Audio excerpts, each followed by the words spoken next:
Lying in the front seat, brother, ain't you heard the news? I got money in the pocket. Good morning, everybody. Welcome. Cap Nation Live, Monday. The big game day edition. What is going on, everybody? Glad to have each and every single one of you guys tuning in. I see the sheriff is in town. Where is that picture you sent me? Edward, where is the sheriff picture? You're not out on patrolling the streets of Cap Nation without your new uniform.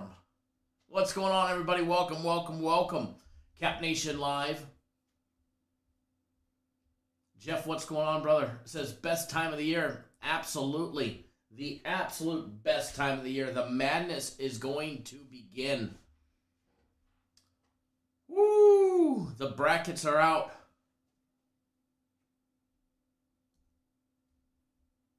All the fun stuff is getting ready to start. I'll be honest, the NIT actually looks a little interesting as well. First of all, premium plays are posted on the website. NHL, soccer, everything is posted on the website. Soccer does not go down until later on this afternoon.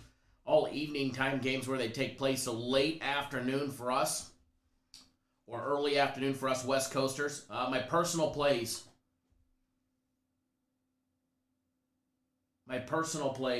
are not out yet, but they will. So if you signed up for the March Madness package late last night or early this morning for my personal plays, don't worry. You will get them. They will be out soon. When we're off the live show, I'll have them be able to wrap up. Some great NBA action today. Ready to rock and roll with that. Vinny G says Georgetown should scare some people. Yeah, if they were playing tomorrow or today, I'd say so. But if you're making them wait, I think Georgetown plays on Saturday. If you're making them wait until Saturday, are they going to cool off? Is Georgetown going to cool off? They just had a great, 3-4 day run. Is it going to cool off for old G-Town? That's a long time to wait. It's a long time to have to wait to play again, especially when you've been red hot. I don't think the layoff is going to help Georgetown at all, but hey, we'll see. We'll take a look at a lot of these games and a lot of these angles. Edward says, I think USC beats Kansas. Ooh, William tuning in via text. Good morning, brother. Good morning. J-Rock says, Patrick Ewing's face should scare everybody, right? 100% there. That's a big old monster right there. He should definitely scare everybody. Edward says, Kansas not the team this year. Kansas's defense was playing some of the best defense in the entire country before they had to bow out of their conference tournament. How that's going to affect the layoff. Same thing with Virginia. How the virtual meetings. And if you guys are not aware, Virginia, Kansas, before they're allowed to go to the bubble, every player has to have 7 consecutive days of negative tests that they have to submit to the NCAA before they're allowed to enter the bubble. So it's looking like Virginia's not going to travel to the bubble until late Friday. That way they get everybody back that's eligible anyways. So definitely not in Kansas or Virginia's favor, that's for sure. Never as you're forgetting the guaranteed soccer plays. Those are both won. Those have both won. But yeah, some of the guaranteed plays have been a little on the slow side and the cold side. But hey, you guys have gone how many weeks in a row where you were winning on my game of the weeks continuously? Nearly the first 8-9 weeks out of the year. Maybe longer than that. I think it might have been 10 or 11 that we went straight. So you're going to give a little bit back to have a lot more winners. It's just a cycle of sports betting. It happens. And remember, just because it says guaranteed doesn't mean it's a fixed fucking game. Doesn't mean it's a fixed fucking game. It means that we have a guarantee on it. If it doesn't win, we take care of you. So just remember what that guarantee means. You're betting on humans. Shit happens. Shit happens that's out of our control. You know? Shit happens that is out of our control.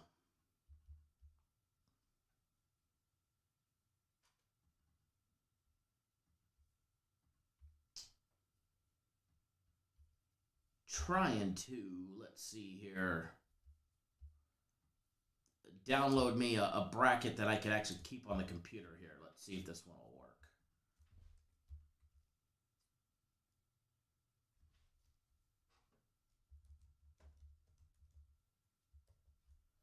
Oh, that's why.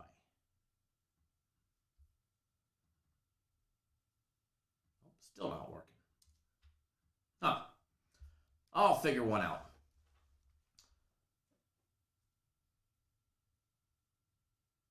That Illinois bad beat yesterday, laying the 6 for a push. Whew, I know a lot of people had 5.5 on that one as well.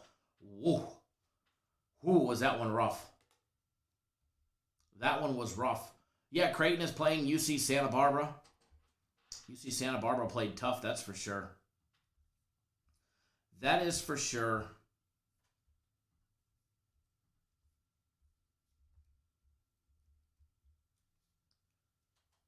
Going to take a look at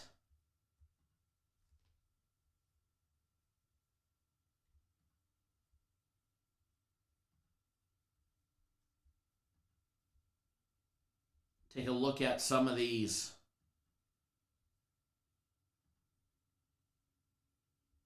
Hold on one second here. This might work.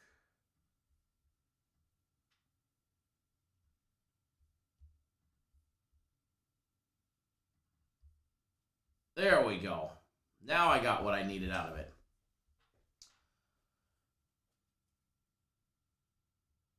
Really should have lost, right? Absolutely. Edward, do you feel for me on that one? Where do you view the hockey picks? If you're using a phone, they're on the website. Remember, if you're using a phone or if you're new to our website, if you're using your phone, you need to turn it sideways. All right? Turn your phone sideways. Scroll down, look for your username. Right next to your username is a small little box that has 4 windows inside it. Click on that box. And then scroll down. So look, turn your phone sideways, look for the small little box that's got 4 windows inside it. And then scroll down.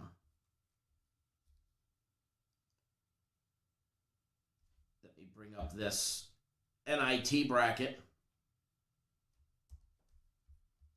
I don't know if you guys had a chance to look at the NIT bracket, but it's interesting. Obviously, you know, the Dukes opted out. Duke opted out. Xavier, Louisville. I forget the other one that opted out. But the NIT is definitely a little bit interesting. You got Colorado State going up against Buffalo. And that starts on Wednesday. So while the first 4 is on Thursday, we do have some NIT action on Wednesday. And it's going to be some good action in the NIT as well. That's starting on Wednesday, so just a quick little gander at that. Colorado State, Buffalo on the 19th. On the 18th, we get Davidson and NC State. Same on the 18th. We'll get Boise State and SMU. And then on the 20th, we get Memphis versus Dayton. Billy Finkel, can you Venmo me money for the personal picks? Absolutely. You absolutely can.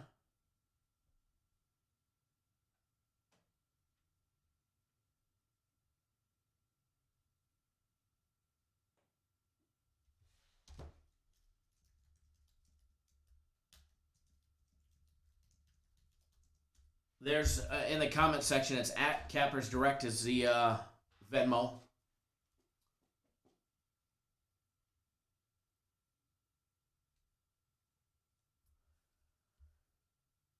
That Memphis and Dayton game, a 1 versus 4 seed there. The 1 seeds in the NIT were Colorado State, Memphis, St. Louis, and Ole Miss. I gotta say, I like Memphis.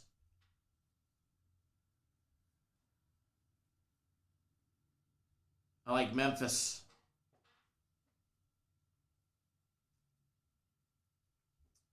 Memphis versus Dayton in the first round. It's going to be a good game. If Memphis survives Dayton and doesn't get upset by Dayton in the first round, I don't see why maybe NC State will give them a little hassle in the semifinals, possibly.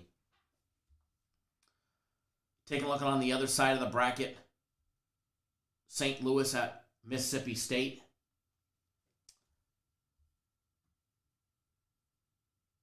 That'll be a good one. Are we breaking down NBA right now? We're taking a look at brackets. We're taking a look at the NIT. Probably have more college basketball and March Madness talk than anything. Richmond versus Toledo. It's going to be an interesting game. Holy Toledo 21-8 against 13-8 Richmond. That'll be a good little matchup on the 17th. I haven't looked at the odds for much of these just yet. St. Mary's against Western Kentucky on Wednesday. That'll be an interesting one. Friday, Ole Miss and Louisiana Tech. I got a feeling we're going to see an Ole Miss-Memphis battle for the NIT. In my opinion. The good old bracket. Let me tell you, it's definitely going to be Gonzaga's time to shine. That West bracket.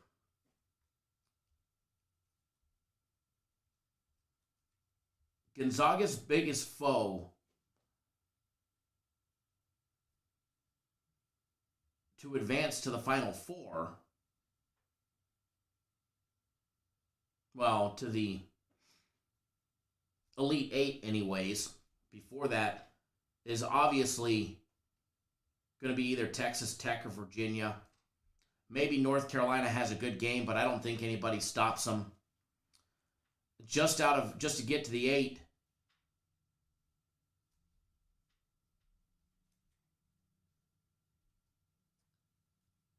just to get to the 8, I think they'll have to get through either Tennessee or Virginia, and I think they do that convincingly. If you remember, Gonzaga's season and non-conference play in the beginning of the season, they already smashed Kansas, Auburn, West Virginia, Iowa. They've already beat them all. Beat Virginia by 23, put up 98 points against them. Beat up Iowa by 11, put up 99 points on them. Beat up Kansas, put up 102.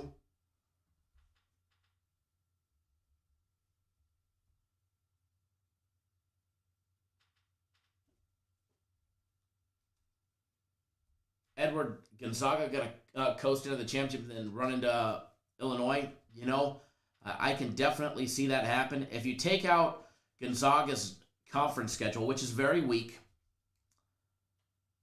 and you take a look at their non-conference schedule, monster wins over Kansas, Auburn, West Virginia, Iowa, and Virginia.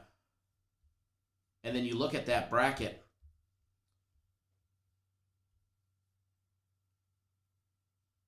in the Sweet 16, it'll look like they'll probably either play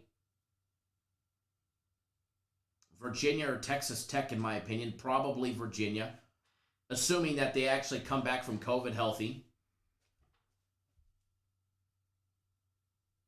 And then the Elite Eight, I'd have to say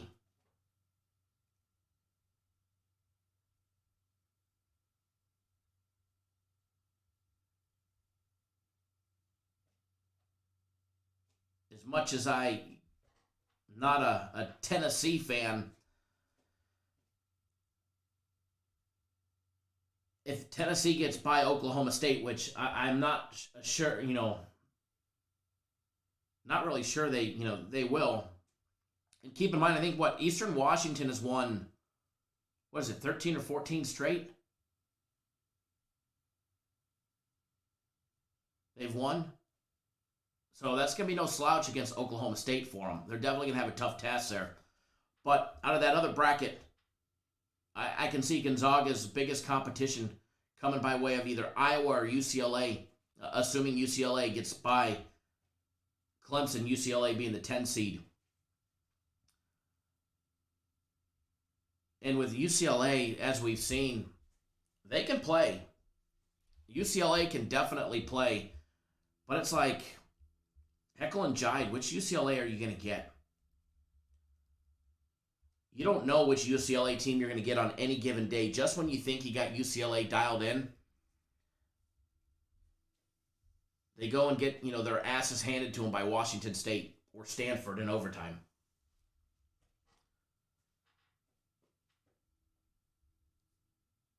And losing to Oregon State. Marlo says, yeah, Jeff, and that was me assuming that they actually get by Michigan State, which I think is going to be probably one of the marquee matchups that we're going to get, and hell, in the first four, So it's not even a given. It's not even a given coming out of there that they'll get in.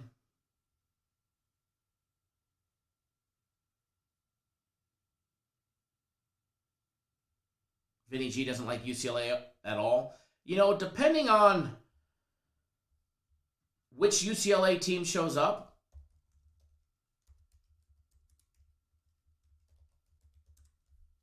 is a whole different story. Just depending on, which UCLA team shows up. I mean, UCLA is extremely unpredictable when it comes to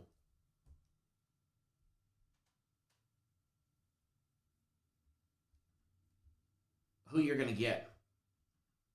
It really is, to be honest. It really is. I can't trust UCLA. Oops, hold on. My screen just went haywire on me.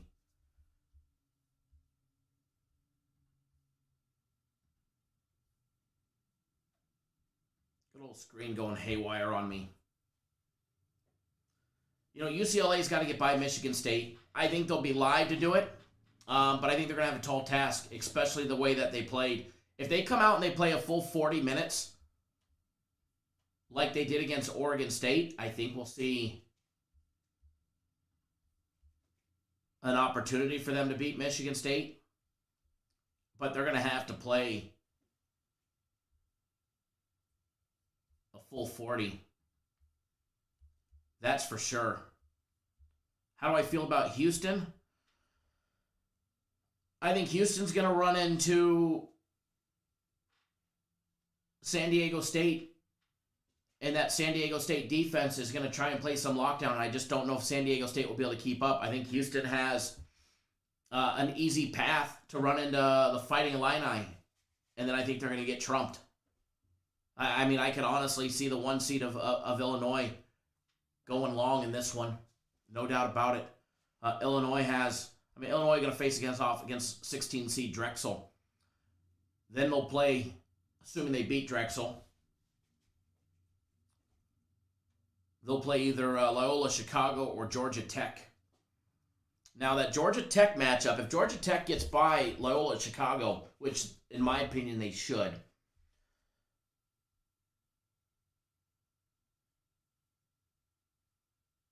if Illinois gets by, their matchup against Georgia Tech, the way Georgia Tech's been playing, is going to be interesting.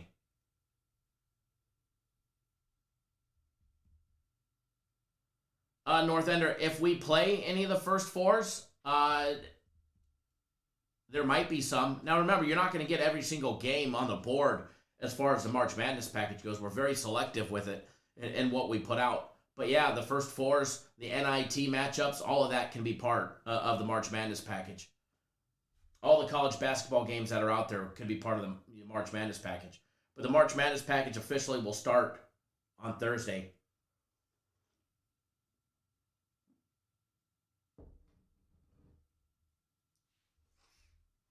J-Rock says Loyola Chicago going to shut down Georgia Tech. I don't know about that one.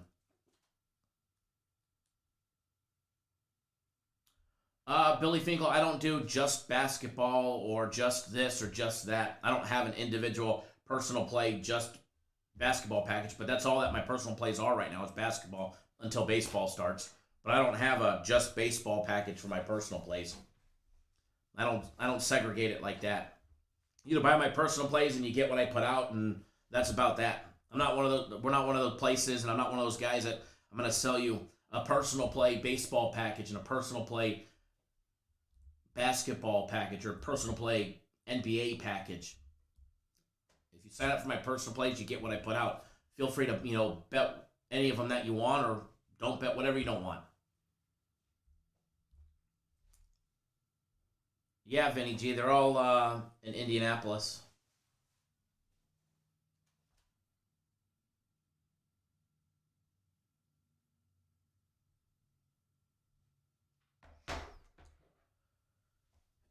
As far as, Houston and Illinois go, I think they match up. I think they end up meeting at one point or another.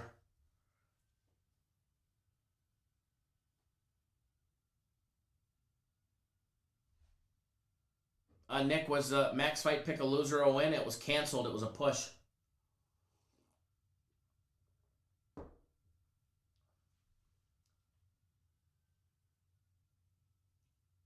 Jared, do I do cricket, right? Do I do cricket? No. Just the Tijuana Turtles. Just the Tijuana Turtles. Rory, any futures? Possible. I'll probably take a look a little more in depth at the futures later on today. Probably go over that tomorrow, maybe for the members only live show. For when we have a members only live show here in a day or so. Probably do a members only live show on Wednesday. We're going to have some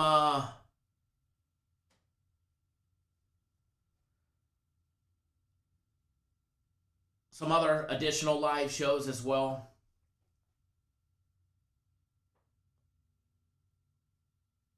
Brian, what's going on, brother? Doing good. North Ender, you're hoping Ewing and the Hoyas have some magic left. Me too, but them having a major layoff until Saturday, I think is going to be not in their favor. I think that one's not going to be in their favor. How about Tennessee and Oregon State? Poor Oregon State, they get in the dance, right? They get in the dance. Hi, congrats, you won your conference championship. I hope you celebrated good because you're going to play Tennessee in your first round. Oregon State definitely couldn't got a worse. Well, I guess they could have got a worse of a matchup, but they definitely could have got a better of a matchup, that's for sure. But good to see them have to play a tough team just to send them home.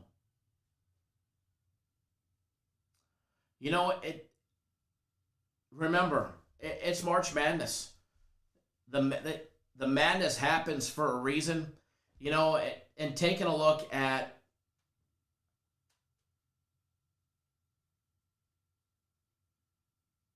who is Gonzaga's biggest foe in the West? Who can hang with Gonzaga? If you take a look at what Gonzaga did already this season, they put up 102 points on Kansas. They won by 12 in a neutral site game. But remember, Kansas in the beginning of the season was a completely different team. The only thing with Kansas that I don't like, Michael, I agree with you. The draw is reflective of the regular season, 100%. 100%. They don't deserve to be seated any higher than where they were. The Kansas team that we saw that played Gonzaga in the first game of the season, is a completely different team, offensively and defensively.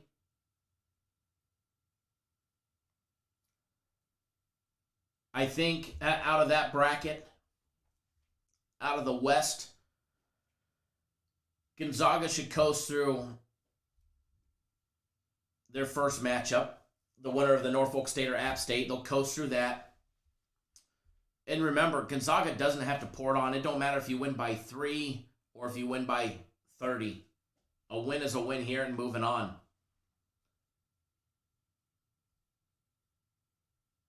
Duke says the team has to have great chemistry and playing top-notch ball to beat Gonzaga 100%.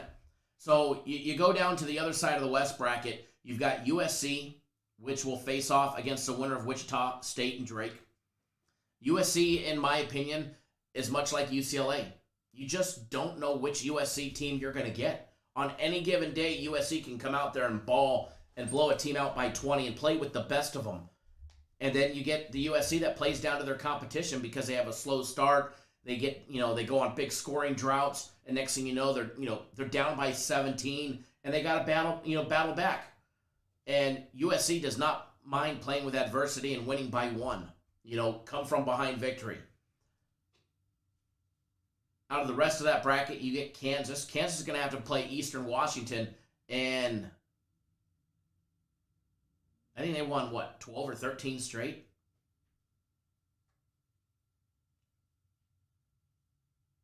That's going to be, a tough matchup for Kansas for the fact that Kansas, they're not practicing. Same thing with Virginia.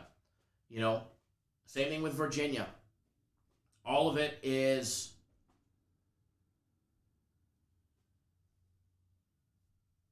by virtual, Zoom or however they're doing it. About the point guard play, to a point, yeah. Yeah, I agree. Sucks that two of my futures end up in the same bracket out of the West. They're going to get knocked off by Gonzaga more than likely. Virginia, does Virginia have a chance? I think Virginia, if they're capable of playing the way that they were playing, and this major layoff doesn't hurt them. Same thing with Kansas. You've got Oregon and Iowa. I'd have to say, you take the X factor of Virginia and Kansas out because of COVID and them not being able to practice. Hell, they're not traveling until to the bubble until Friday. So that is a major factor as well. Actually, I don't know what day Kansas is traveling, but I don't think they're eligible to travel until Friday. I know Virginia's not eligible to travel until late Friday, mid-afternoon Friday, from what I was seeing.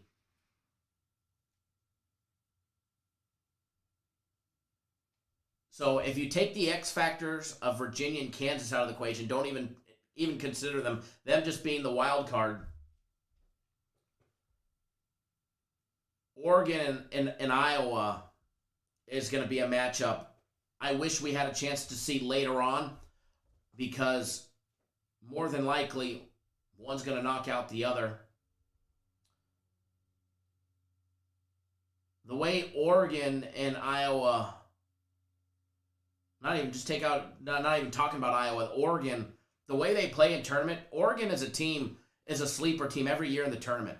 Oregon is, and I said this the other day, and I said it earlier in the season about a month ago, about 6 weeks ago, before Oregon really started pouring it on. Oregon is a team much like a Kansas or Virginia, Duke, North Carolina, that focuses on the tournament play. They focus on the tournament. They know they're going to get into the tournament, so they focus on the tournament. It's all learning. Everything is designed for this right here. Obviously, that didn't work out for Duke this year, but Oregon makes a big run because they pour it on late in the season. They build that. They work all year long on that chemistry. They may donk off games in non-conference play. They may donk off games in the beginning of conference play against some, weaker teams in the conference. J-Rock says Oregon always has transfers and they take time to gel. It's no doubt about it. Same thing that you see with the big, the big power schools. No different. And Oregon takes time to mesh, but they're in their moment, and then their time to shine, and this is all that matters. No different, and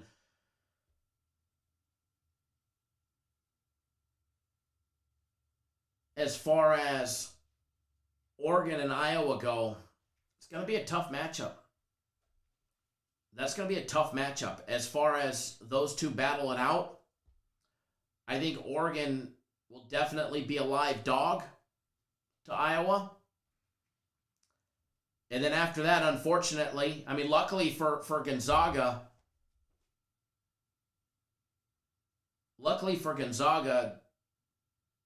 either Iowa or Oregon are going to knock each other out. And then they'll probably face, I would imagine, unless there's a major upset, the winner of USC and Kansas.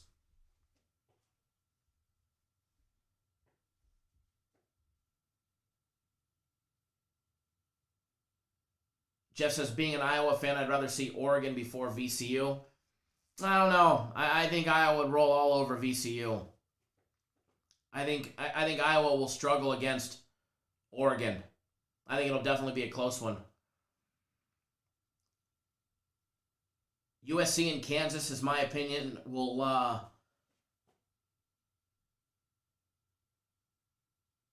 and again, USC and Kansas, which Kansas shows up? Which USC team shows up for that matchup if they both advance after their first rounds? Which one will show up? You going to get the Kansas lockdown defense that we saw? Or is Mobley going to be on his game? USC, what? The biggest team in the tournament?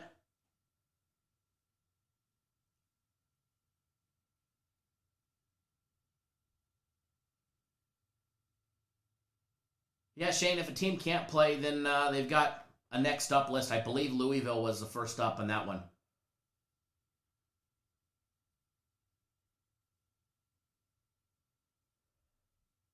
And you talk about Garza, you talk about in the beginning of the season in those non-conference games. How many games did he put up like 40 points? Garza, 40 points. Garza, high 30s. They just give it to him and let him, do his magic.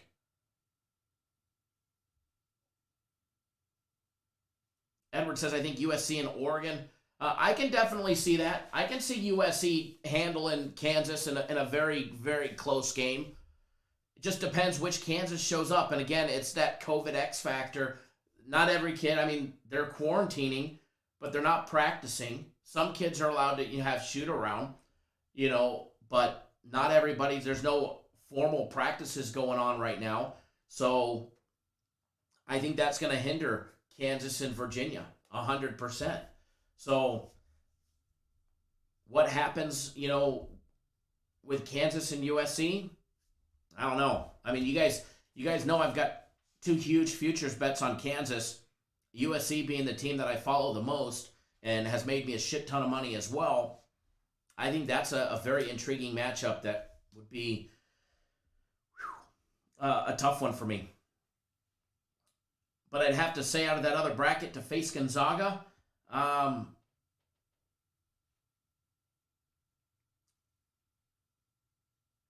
whoever wins out of USC and Kansas and Iowa, to be honest, will go on to face Gonzaga. And honestly, I think the only one that actually has a chance to beat Gonzaga is probably Iowa. They lost by 12, shot like absolute complete dog shit in their one meeting. What, they get 3 of 30 or something from 3-point range in that game? That's not going to happen again. That's not going to happen again. Yeah, here's the box score of the Iowa and Gonzaga game from December 19th. Gonzaga went 13 of 26 for 50% from three-point range. Iowa went 4 of 22. That was close. 3 of 30. 4 of 22. They went 14 of 26 from the free throw line. They left 8 points up on the board there. Or, excuse me, 14 of 26. They left 12 points up on the board there, and they lost by 12. A couple more made threes and a couple more free throws, and they would have been golden in that game.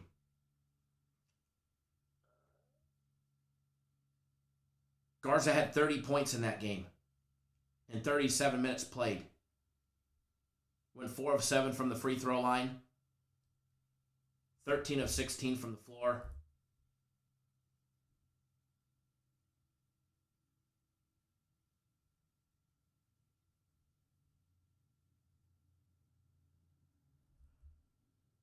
So as far as Gonzaga's biggest test, I think it's going to be whoever. I mean, if Iowa comes out of that other side of the bracket, I think that's going to be their biggest test. I don't think Oregon will match up. I think Gonzaga rolls all over Oregon when it's all said and done. I think Gonzaga would embarrass my Trojans, literally embarrass them. Marlo says that, so this chat doesn't mention Baylor. I don't think we got to the Baylor talk. You know, as Shane says, all that matters is if you don't show up and play, well, you're going home. Anything can happen. It's the madness. How many times do you see an upset throughout the year? Shitty team beats the good team. The 12-point favorite loses. The Georgetown wins. The UConn wins. You know,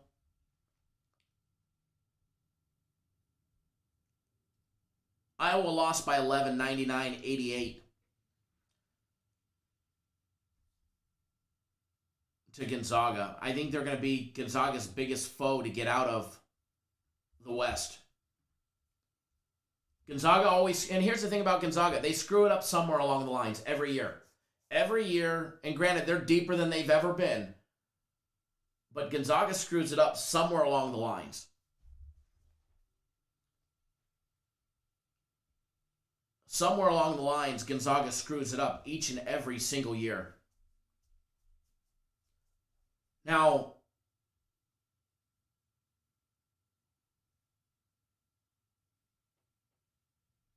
taking a look out of the East,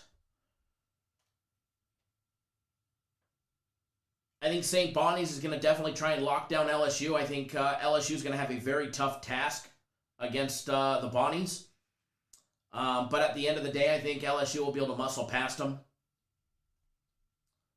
EC wins 1989 says the Big East teams are always good for some upsets. Absolutely. Absolutely. I think LSU will be on a tough alert against the Bonnies, but if they get by them, which I ultimately think that they will, LSU and Michigan, I think Michigan will definitely send LSU packing. Georgetown getting the Buffaloes. It just depends if Georgetown stays hot. If Georgetown stays hot,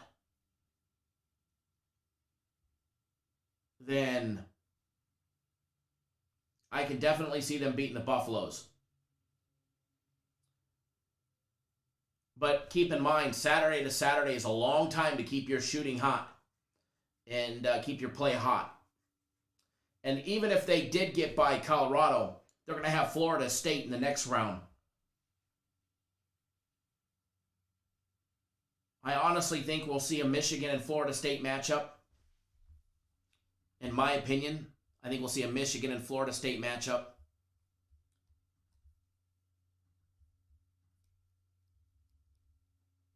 That should definitely be a good one. Out of the other side of the East, BYU will get the winner of Michigan State and UCLA. I think BYU ultimately goes home. Doesn't matter who they play. I think those are some tough 11 seeds right there. Edward says Michigan will best them.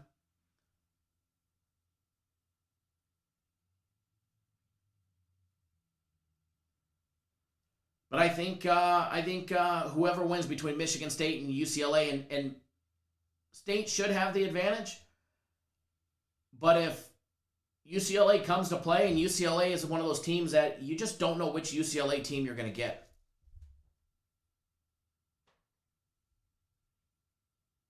If you get the rock-solid UCLA team that's on their shooting game, not rushing shots, not taking poor chances, then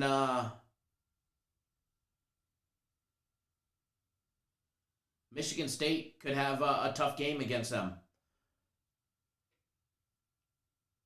But whoever comes out of that first four meeting should definitely beat BYU in advance to face Texas, and then I think they go home after playing Texas. UConn and Maryland. UConn's playing great ball. UConn's playing great ball.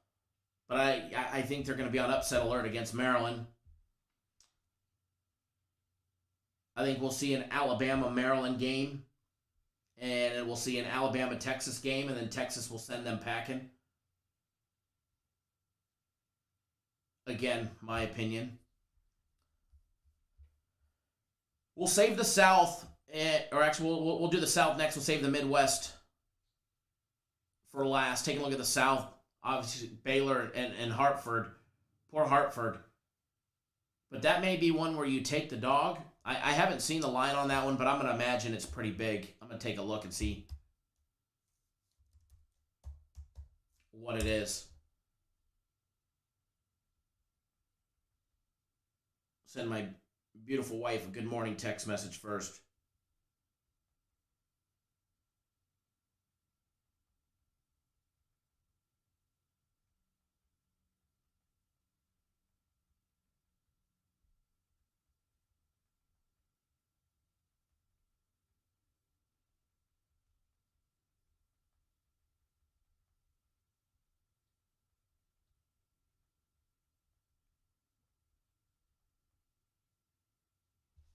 Alrighty.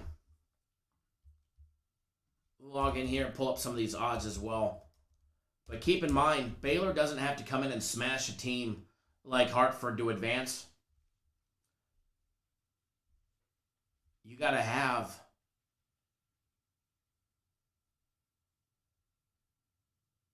just that advance. Gasper, they're not out yet. They'll be out after the live show.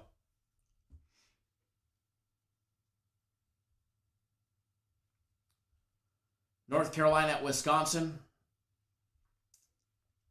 North Carolina been playing some good ball, but they'll more than likely be sent home, by Baylor. Villanova and Purdue. Don't sleep on this Purdue team. I think Purdue can beat Villanova, and Purdue against a Baylor matchup in the Sweet 16 is where I see it. Stacey Roche, I just see that 26. Keep in mind, this one may be one where you take the dog here in Hartford in that first round matchup, knowing that more than likely the last 5-7 minutes of that game, maybe even longer, those starters will be resting. Those starters will probably come out. If they get a big lead, if Baylor goes up by 30 early, watch them pull the starters early. Watch them pull the starters very early. I can see them pulling the starters early and watching a backdoor cover at the end with all the starters resting for 7, 8, 9, maybe 10 minutes. Les, good morning, brother. Again, Purdue, that 4 seed against North Texas. I think they breeze right through there. I think they're going to have a very tough matchup against Villanova. I think they're live against Villanova. I think they send Villanova home. And I think we'll see a Baylor-Purdue Sweet 16 matchup. And at that point, I'm going to say Purdue's probably going to be live when it's all said and done. And Purdue advancing to the Elite Eight. The other half of that bracket, Texas Tech and Utah State. Texas Tech should be able to muscle their way around there. They'll get to Arkansas. I think Texas Tech, believe it or not, will best Arkansas. Florida and Virginia Tech. I think that's a coin toss, but they're going to end up playing Ohio State. When it's all said and done, Ohio State played some great ball this year. I think they'll be able to get by either Florida or Virginia Tech to advance to the Sweet 16 against a Texas Tech. From there, probably Ohio State making the Elite Eight, in my opinion.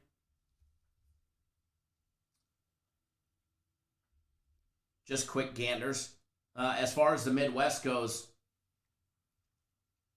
take a look at the teams in the Midwest.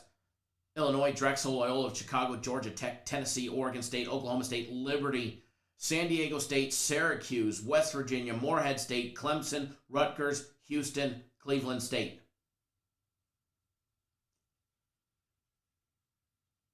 Can you say Illinois coming out of the Midwest? I think Illinois has the easiest path to the Elite Eight out of any team. I also think they have a very good chance at that Final Four.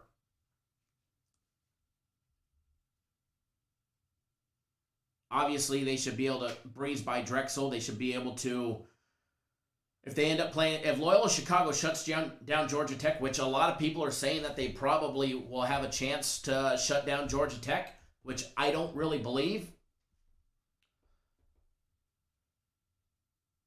I think we'll see an Illinois-Georgia Tech matchup.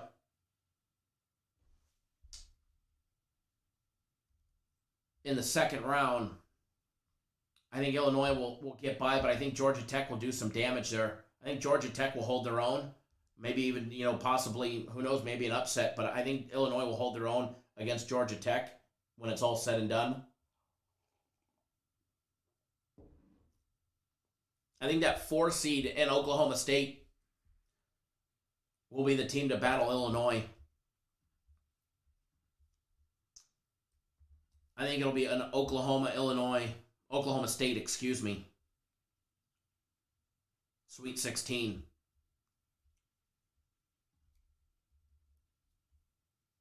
I think that's the matchup that we'll see in the Sweet 16. I think Illinois should be able to muscle their way through that. On the other side of that bracket, San Diego State's going to be no slouch against Syracuse.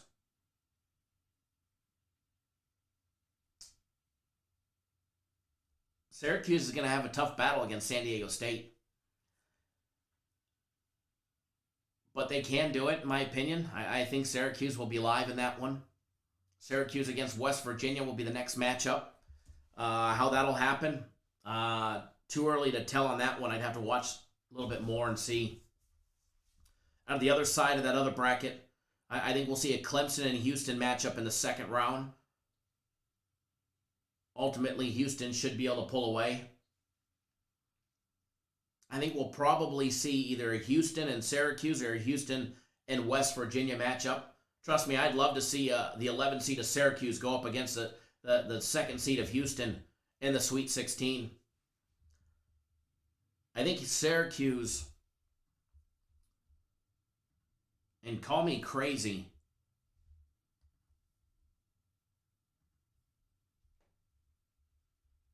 but I think Syracuse and a Houston matchup would be very intriguing.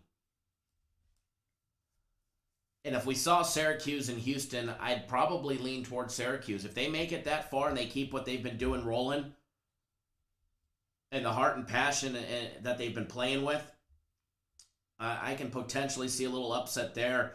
And I can see, obviously, I see it being either Illinois going up against either Syracuse or Houston in the Elite Eight.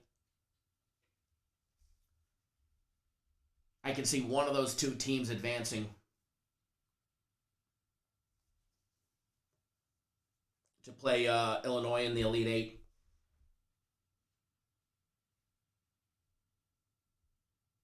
I think San Diego State goes home in the first round. Frozen screen, thank you. I'll get that one fixed.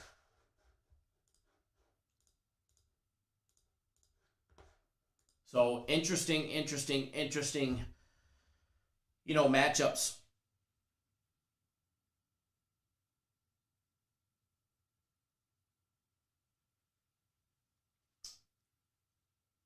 The first four, Norfolk State, App State, that should be an interesting one. No real opinion on that just yet. I'd have to really, crunch the numbers and see, those matchups.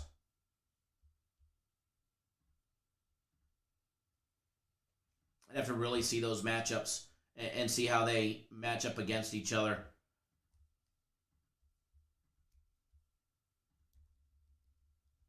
Norfolk State shoots the three ball exceptionally well. I think they're like 37%. Keith Davis, no problem. We'll probably go over the brackets a little more in depth each day as we get closer, as I do a little more diving into them. Obviously, when they announced the brackets, if anybody was to come out and give you that hardcore analysis and they magically had it all done right now for some of these matchups, there's a lot of games to handicap, a lot of matchups, a lot of stuff to look through, a lot of things to sort through. But that first four matchup, App State, Norfolk State,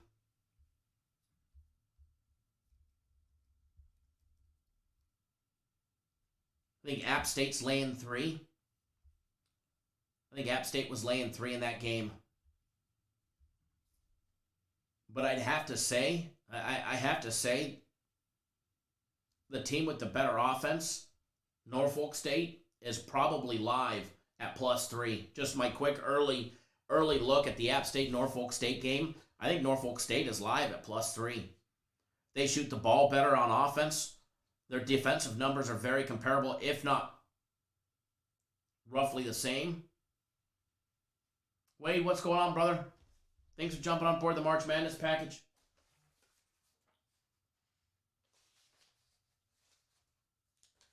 Thank you, Keith. Appreciate that. Jeff, 2.5 now. Yeah, Norfolk State, I definitely believe will be live. They shoot the ball, exceptionally well. They knock down their free throws. Decent pace of play. Their defense, in my opinion, has better defensive numbers in every category, with the exception of turnover, where they're off by 0.6%.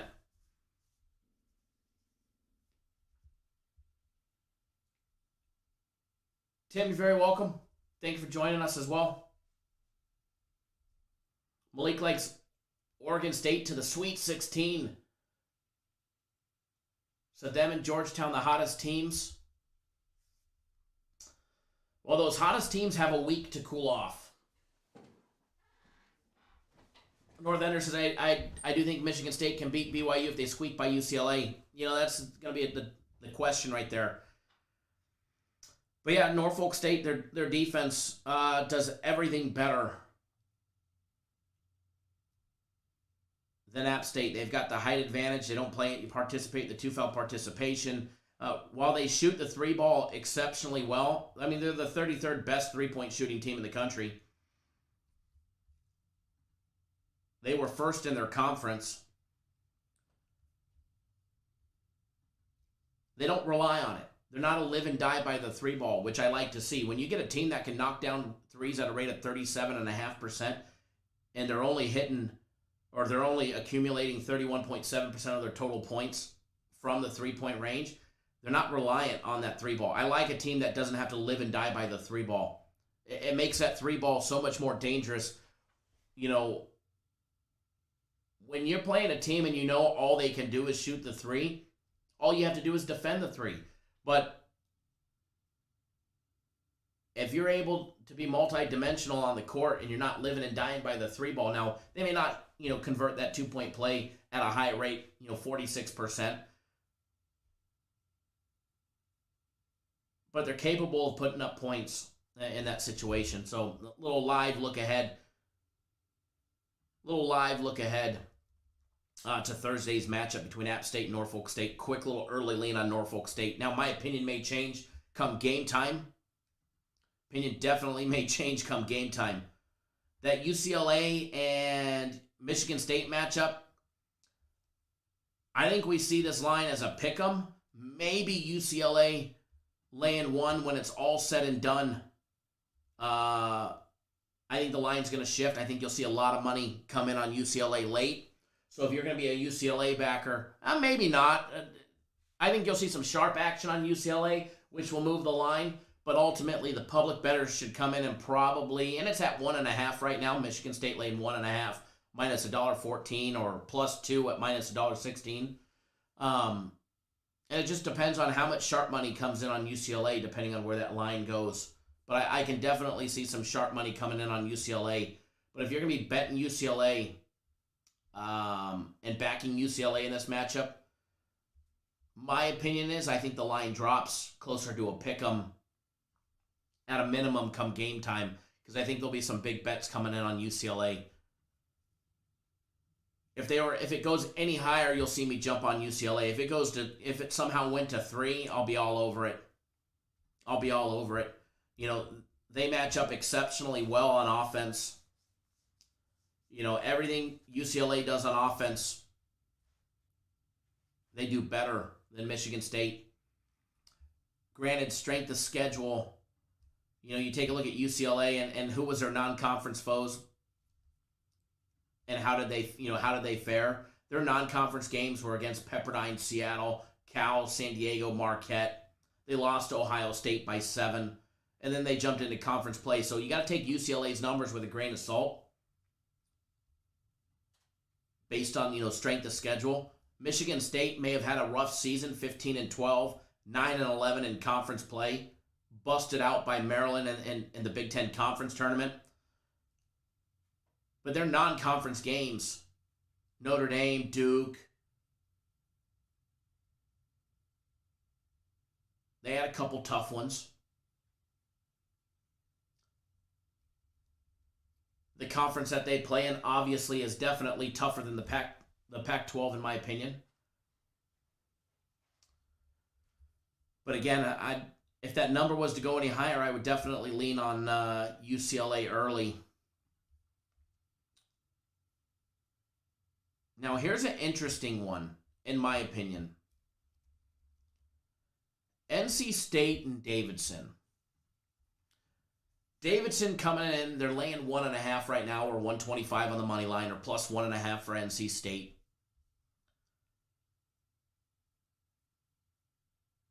Davidson is a quality shooting team out of the Atlantic 10. NC State put up some impressive numbers all season long. They had a very tough conference to play in the ACC. I mean, NC State, you get to play the North Carolinas, the Boston colleges, Clemson, Miami, which was, you know, should have been a gimme. But they poured it on late against Pitt, Wake Forest, Virginia, Pittsburgh, Notre Dame. They finished 13-8, or 13-9, 9-8 conference play. But I don't necessarily think NC State is all that deserving.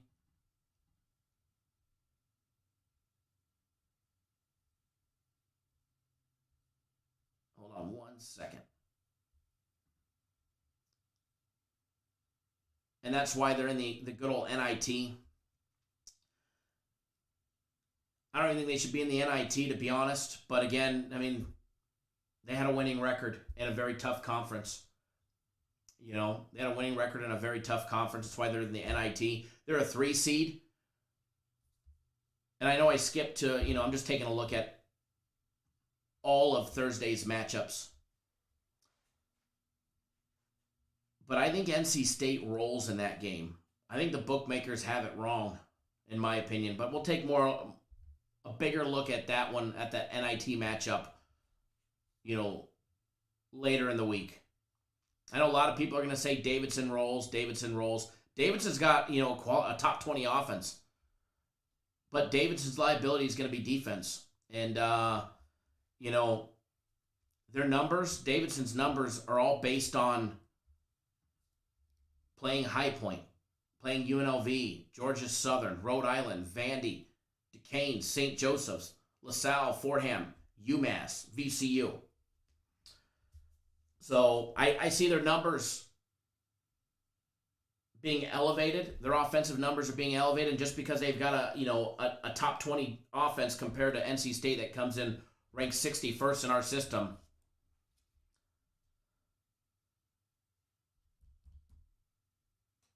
It's based off, quality of opponent.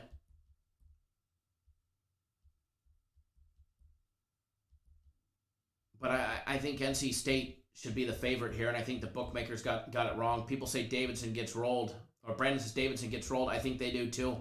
And as of right now, you're getting plus money with NC State. You're getting plus 1.5. I think overall, in the realm of things, NC State will be able to handle their own. NC State's liability is giving up those big offensive rebounds, in my opinion. Giving Davidson a second or third look. Edward said he's got Kansas losing to USC. I have a futures on Kansas, and I got a futures on Virginia, so I hope they somehow go far. I hope it's Virginia and Kansas in the Elite Eight.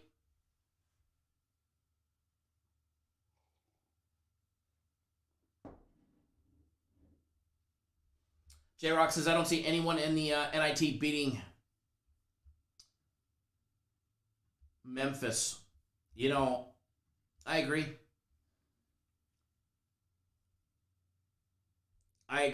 Maybe Ole Miss will be able to hang with them. Other than that, I think Memphis rolls big time.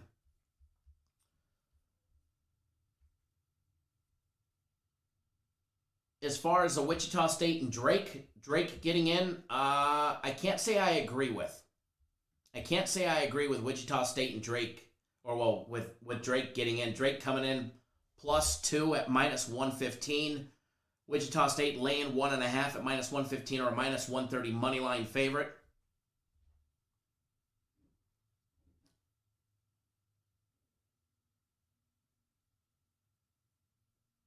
As far as Kansas losing to Eastern Washington, it's possible. Eastern Washington playing hot when they win 13-14 straight. 10 the season. Kansas hasn't practiced. Kansas on the COVID protocol. Hell, Kansas's players have to show 7 consecutive negative tests, 7 days straight, before their players are allowed to enter the bubble.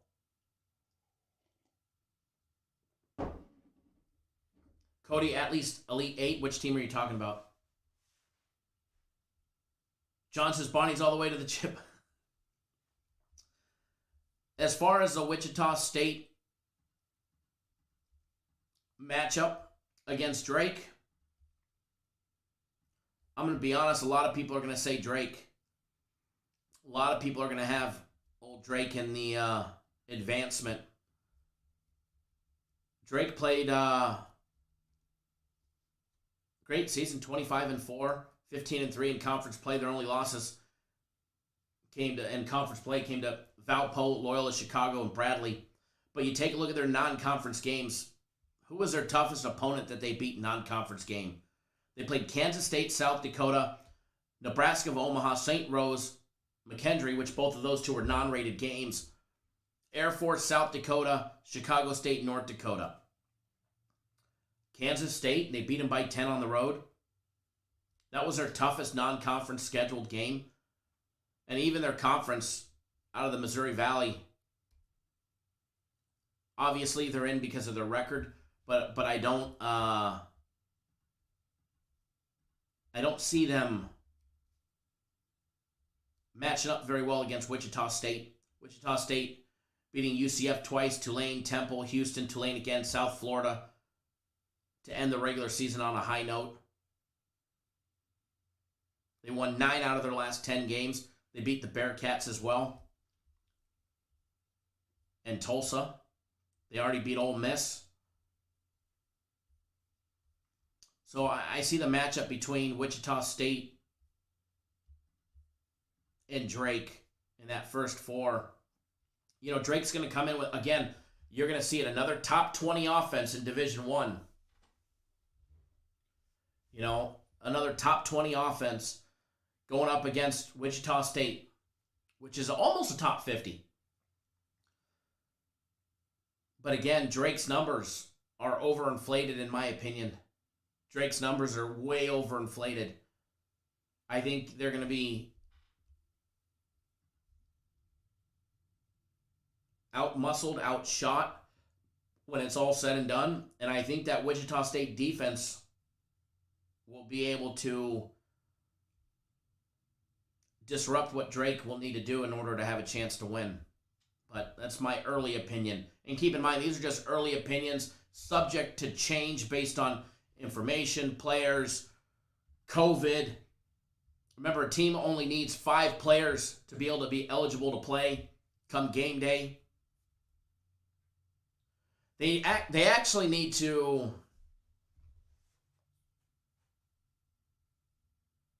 have a prop bet on how many teams drop out after the first round due to COVID or due to players on quarantine or something. But once you're in the bubble or semi-bubble,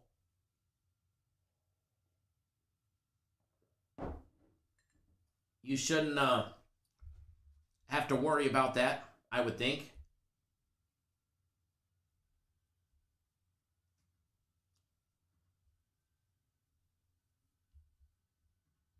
As far as the Mount St. Mary's and the Texas Southern game,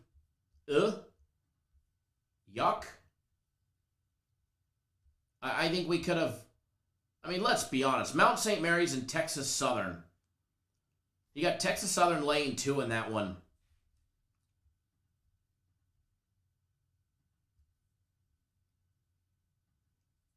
I would have rather seen Louisville in than Texas Southern. I know they finished 16-8. They went 10-3.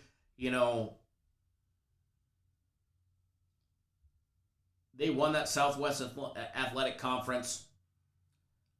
Did they earn their way in? They beat Alcorn State, Jackson State, and Prairie View A&M. Their non-conference schedule, they went 2-5 in non-conference play. They beat Wyoming in a non-rated school. They lost to Washington State, Oklahoma State, St. Mary's, Auburn, BYU, and they lost to Prairie View as well, and Grambling State. So if somehow they win against Mount St. Mary's,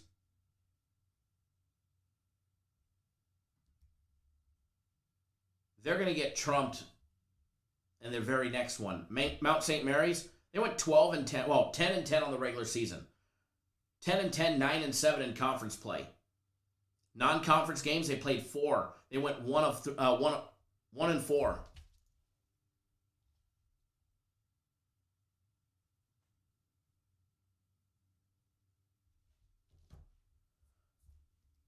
Do they deserve to be in the big dance?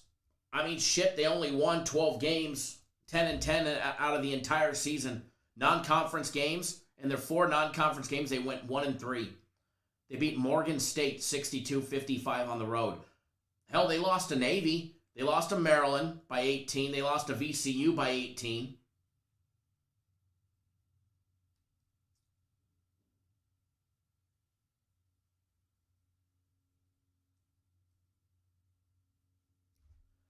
We don't allow, one thing that the company doesn't allow is, people to be posting their Twitters or their Facebooks or their websites or other stuff, phone numbers, email addresses in the live show. People find you. But Mount St. Mary's, Texas Southern, the matchup, Texas Southern's offense is rated 236th in all of Division I. Mount St. Mary's, 287th. Now, one thing that Mount St. Mary's has shown that they can do is they play a quality defense for the teams that they play. holding teams to 45.5% shooting, but Texas Southern not much far off than that at 46.4. The difference between 0.9 of a percent, not much. Not much.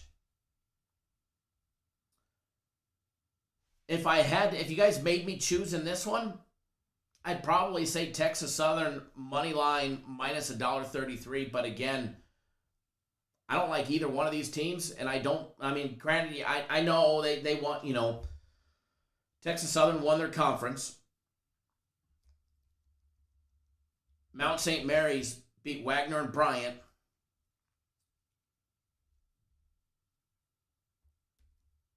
But again, these are some CBI or NIT teams at the best, if you ask me. I would rather give Louisville or Duke a chance. That's who you should have pitted a matchup.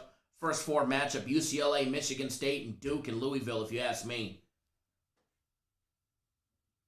Assuming Duke could have passed, hell, even Xavier.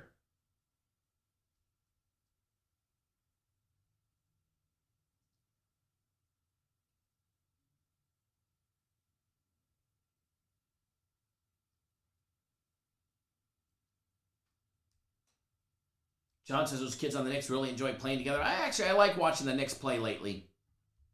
What are they? They're at 19 wins or 20 wins already. I think they picked up their 20th win, if I'm not mistaken. But that's the first four little look at the first four, and we'll dive more in depth into it probably Wednesday, if not definitely Thursday morning on Thursday's live show. What we're gonna do during the week is we're going to have some special live shows, additional live shows. I don't know exactly what days they're going to happen yet, but we're going to have some live shows where we're live during one of the games, probably, that we put out as a free play. I'll probably be live for that one while I'm watching it. Edward, that's your wife's team, the Knicks. Jets, baby. That taxi cab ride. The infamous taxi cab ride with the Jets. Looking for Bozo the Clown. But yeah, we're going to have a lot of fun stuff this week. I'll look into the bracket challenge. I know we had one in the past.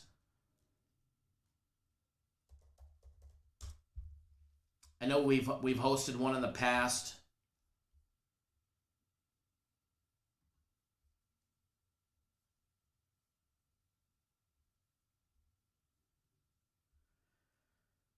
Let's see. So I'll look into it. We'll see. It's possible. Maybe we will. I don't mind doing it. But we'll take a look at it and we'll see. I'll see if I can get one up for later today. Possible.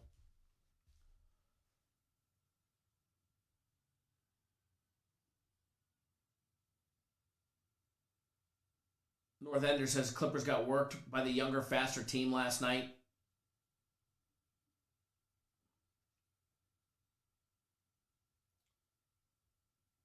So, as far as March Madness goes, we'll take a look starting tomorrow at futures because there are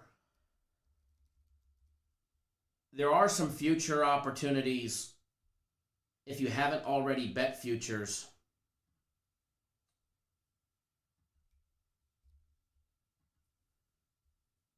That I think are definitely live. I mean, Bet Online, Illinois is down to plus 550. I seen somebody say that they were getting them at 800.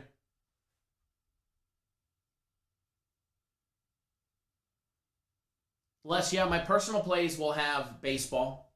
Personal plays, premium plays will have baseball. And then the system plays are always, standalone by themselves. But yeah, absolutely. I'm not the biggest. I played baseball growing up. I played catcher growing up. Not a big fan of going to the games. I'll go to one or two a year. Not a fan of sitting there for 3-4 hours waiting, a minute in between pitches. But I will go to a game every now and then. But it's actually one of my favorite things to bet. Absolutely love betting baseball. And It's one thing. I mean, we make an absolute shit pile of, at baseball. One of the reasons why it's the longest season, a shit ton of games, but it's one of the funnest things for us to bet because we do make an absolute shit pile, not just with the system plays. Take the system plays, which are absolutely ridiculously amazing, out of the equation.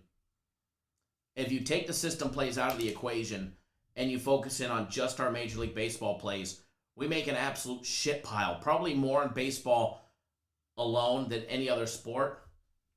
But primarily because there's more games, there's more teams, and it's a longer season.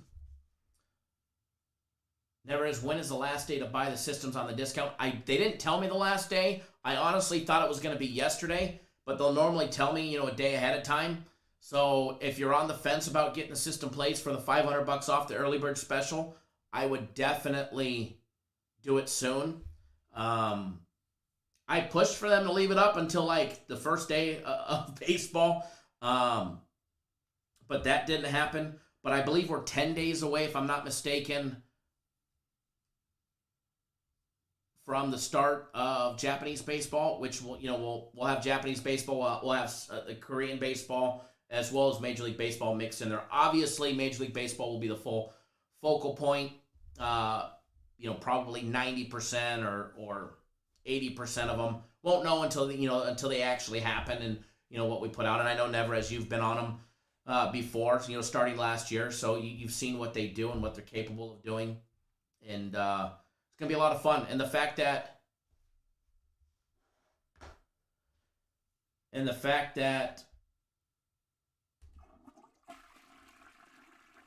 we're getting Japanese baseball at roughly the same time as Major League Baseball, a week off, less than a week off. That's going to be a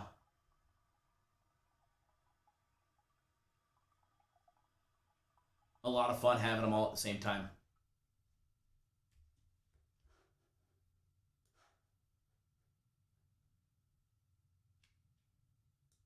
But yeah, as soon as I know when the cutoff will be for the early bird system plays, I'll be happy to let you guys know. Be happy to let you guys know. Whoa, throwing my phone around.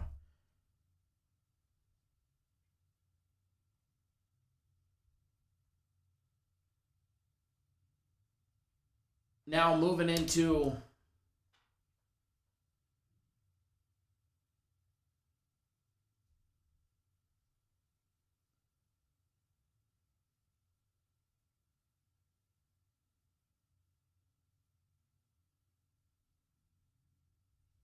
some NBA action for today. Sorry, I was reading an email. People always send in emails. They want to advertise on the show. Hello, I am a representative of the game King Arthur Knight's Tale. I want to cooperate with you. If you agree, write your price list. Well, I'll send them the price list, but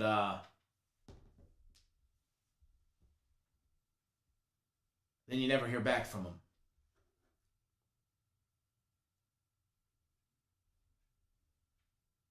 Rich getting the Charlie Sheen haircut from the movie Major League. Uh-oh. I think we need to get that poll spinning.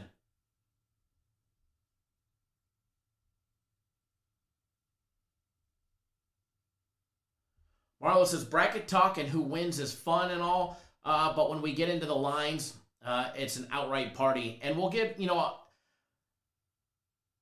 I sometimes will miss early opportunities to get a better line, when it comes tournament time, because, we've got a couple days before the games, towards the end of the week. But I like seeing where the line movements go, rather than putting in an early bet. Injury reports, players getting COVID in the, all while traveling. You could put a bet in today and you may be buying it out on the other side, or you could have waited and got the number 3 points higher, come Friday or Saturday. So sometimes I'll miss a good opportunity And when I miss a good opportunity, I don't mind just saying, hey, I missed the best line. You know, we're 3 points off. I don't like it anymore. I'm just going to kick back, and I missed the boat on that one. You know, sometimes I miss opportunities, but I'm not an early bettor. I'd rather bet at the last minute knowing that I still have the best probability or the best line possible, meaning maybe you're taking a dog, than betting early and finding out you bet the wrong fucking side late.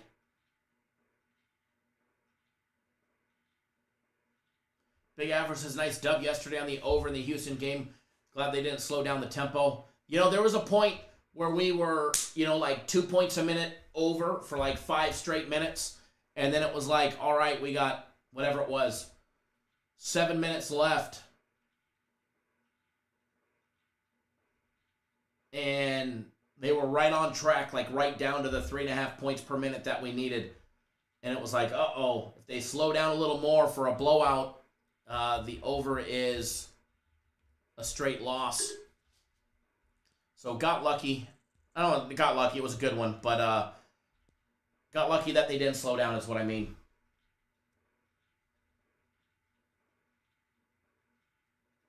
Marlo says, injury reports and the line moves to the dirty talk for the injury and line moves. You know, March Madness is going to be a lot of fun. It's going to be a lot of fun, regardless if you're on our March Madness package. And by the way, if you haven't signed up for the March Madness package, you can still get the March Madness package. You can get it, I believe, all the way up until the second round.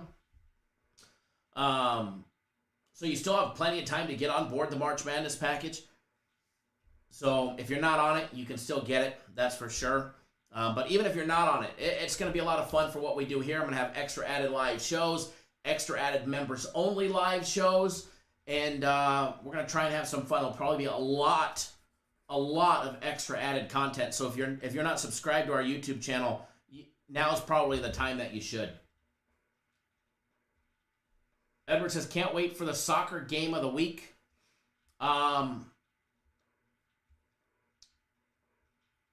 Yes. Absolutely, yes. Now, I was going to wait until the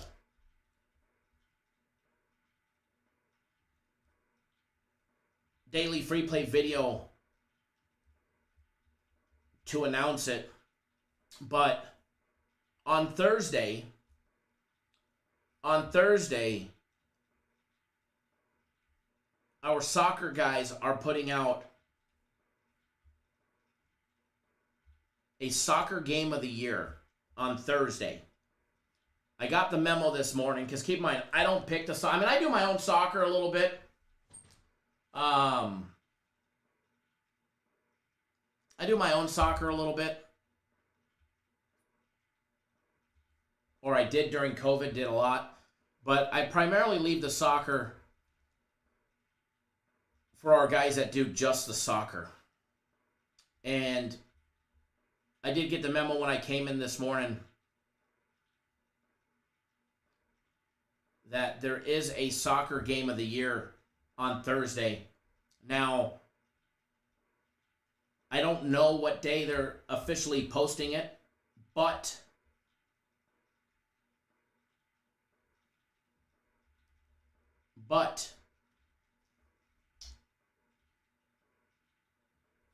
they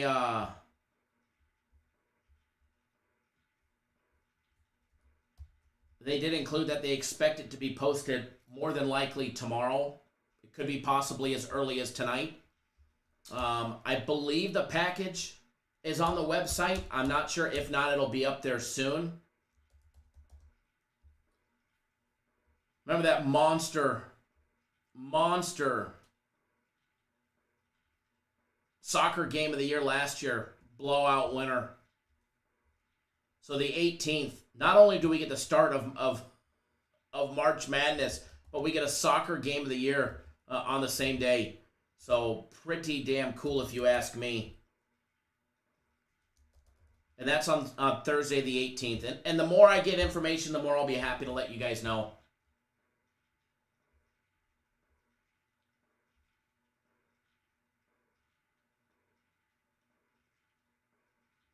Edward says, Kyle's like, I was going to wait until after I bet it. No, I actually play fair. I don't mind paying a little higher juice because I know my bankroll's a little bit bigger, even though it costs me a little bit more. But I generally I don't bet my personal plays until I put them out and I give everybody a fair chance, because I know if they're betting on Bet Online, I'll move the line. But no, I don't even know what the play is yet. They didn't tell me. Alex, it's the same as all of our game of the years. They keep it right at $50 for the special one-off game. But that'll be a fun one. That'll be a fun one, and that'll be Thursday. And again, the more I know about it, when I talk to the guys later today, the more I'll be happy to let you guys know. I think it was Jared that asked, are the soccer guys any good? Soccer guys are excellent. All these big soccer runs are because of them. I have nothing to do with the soccer plays that get posted to the website. The soccer plays that get posted to the website, I have nothing to do with. Now, as far as a game of the year and a game of the week all in the same week, that I don't know about. That I don't know. I don't plan for that. All I've been working on is my games and a possible game of the week coming up as well.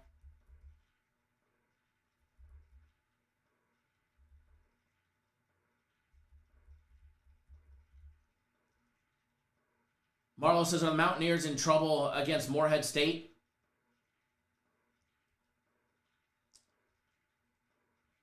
Shouldn't be. Shouldn't be. Morehead State's what, a 14 seed? Mountaineers shouldn't be. As long as they come in and they play their game. I think the Mountaineers are going to be in trouble when they play Syracuse.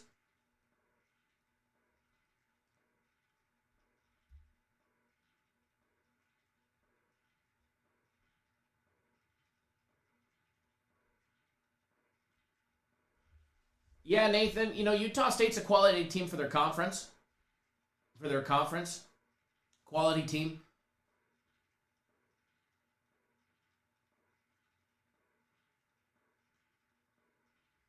Les bringing up a very valid point. Coaching is most important.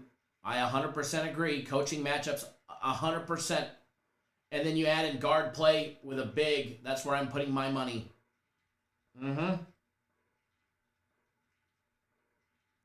Lars says, let's get to 100 thumbs ups. If you guys haven't already hit the thumbs up button, please do. You guys are definitely lacking in that department today. You guys are definitely lacking in that department, so make sure you guys smash that thumbs up button.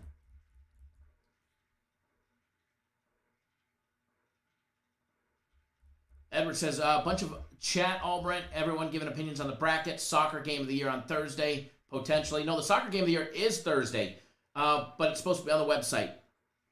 Either later tonight or tomorrow.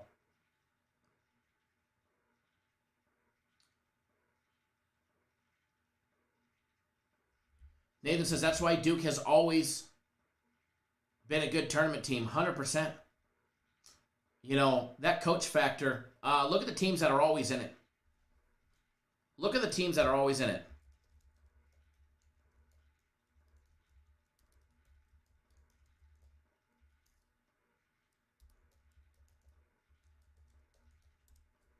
You take a look at the teams that have won the tournament. Obviously, Virginia, the defending champs from 2019. They went 35-3 that season. The year before that, Villanova. And I have to say, Jay Wright has probably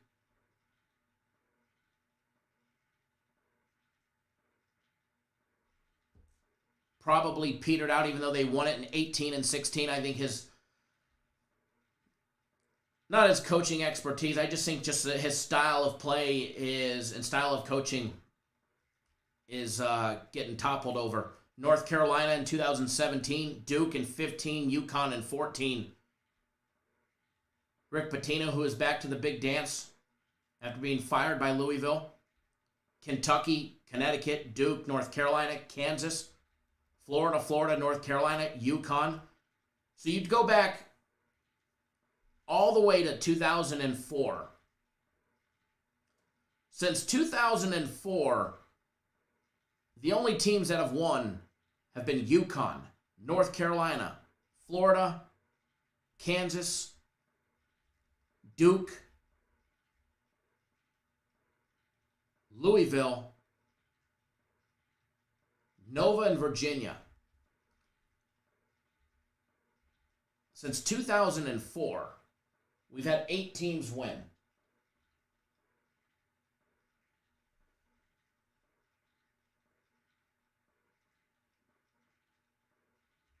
So, as far as, and if you go further back, it's even better than that. But you'll add in a Michigan State or a Maryland, Arizona in 1997. J-Rock is still living in 1997.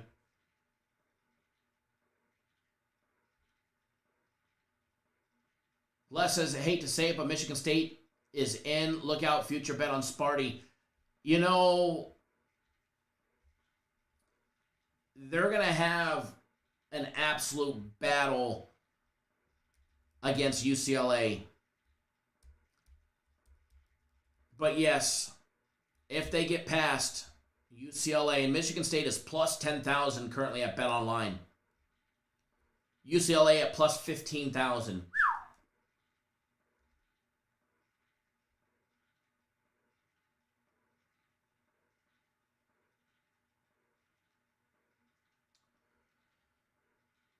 What did I miss? What question did I miss? Let me see.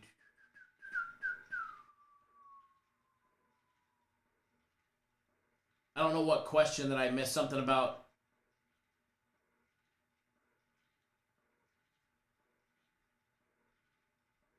the soccer game of the year. But I don't see the question. Oh, Joe Free. It's $50. $50 for the soccer game of the year. We price all of our all of our game of the years at $50. They actually used to be at $500, but that was something me and Jay got them to do once, and we just stuck with it. Nathan says, what are the odds of that not very good UCLA team? UCLA is, I think, +2 or +1.5, if I remember when we talked about it.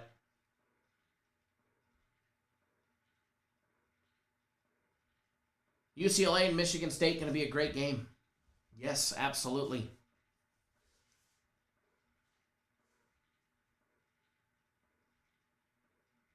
You know, I can see if the winner of the Michigan State and UCLA game, if they can get by Texas, the winner of that game, the winner of whoever Michigan State or UCLA plays against Texas, if either one of those can upset the 3 seed of Texas, I think either one of those teams can beat, which I would have Connecticut in the Elite 8 out of the other side of the bracket. I have Connecticut beating Maryland and then upsetting Bama. Or even Bama, even if Bama was to beat UConn. I can see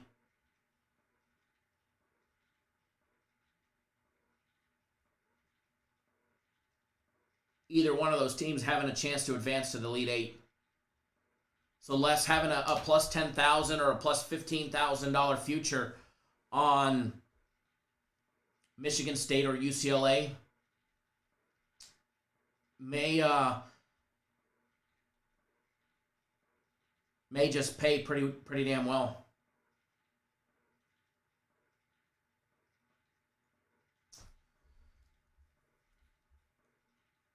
I bet with the GOAT. What's your username on the site? If you want to message it to me,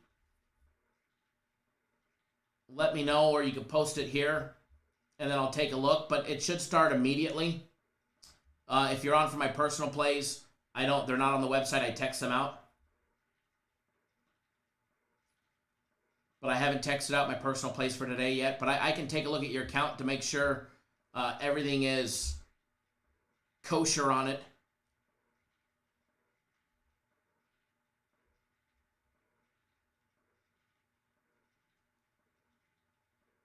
That way you don't miss anything.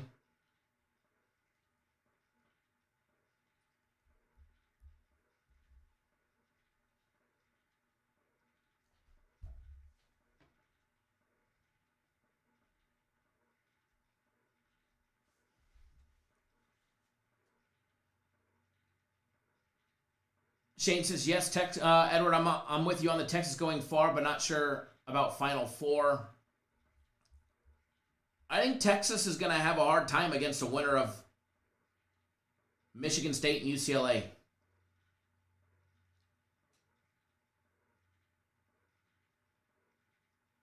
Uno family, what's the cutoff time for the soccer game of the year?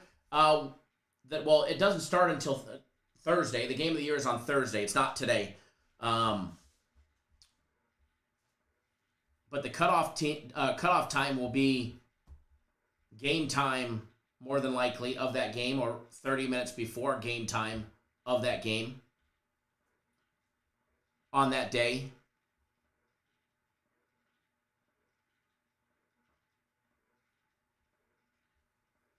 And you really need a team to be able to, if you get a big futures bet, like Les was pointing out, 10,000 on Michigan State, you really need them to advance to the Elite Eight before you really have an opportunity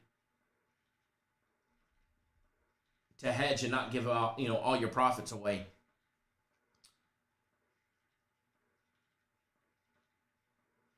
My chance to hedge for either Kansas or Virginia, obviously, I would have to take a look to see just how far, Virginia got before I did. You have to strategically do the math, and you basically have to know where the odds are, because Virginia against Gonzaga is going to be the big favorite. And you'd have to hedge the money line on Gonzaga, which would be an absolute shit ton.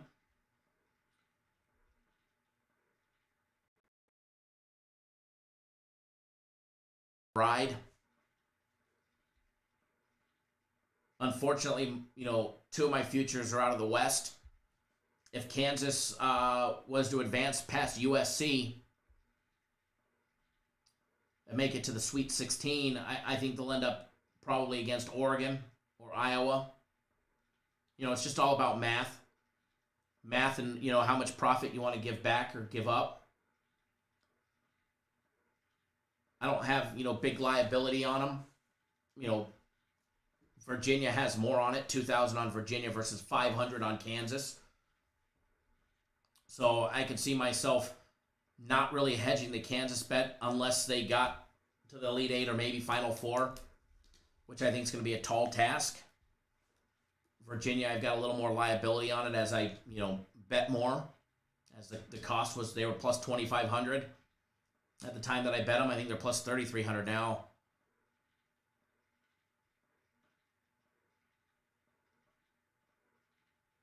Les, you're right. Every time Michigan State is out, nobody's talking about them. He says they're all of a sudden in the Sweet 16.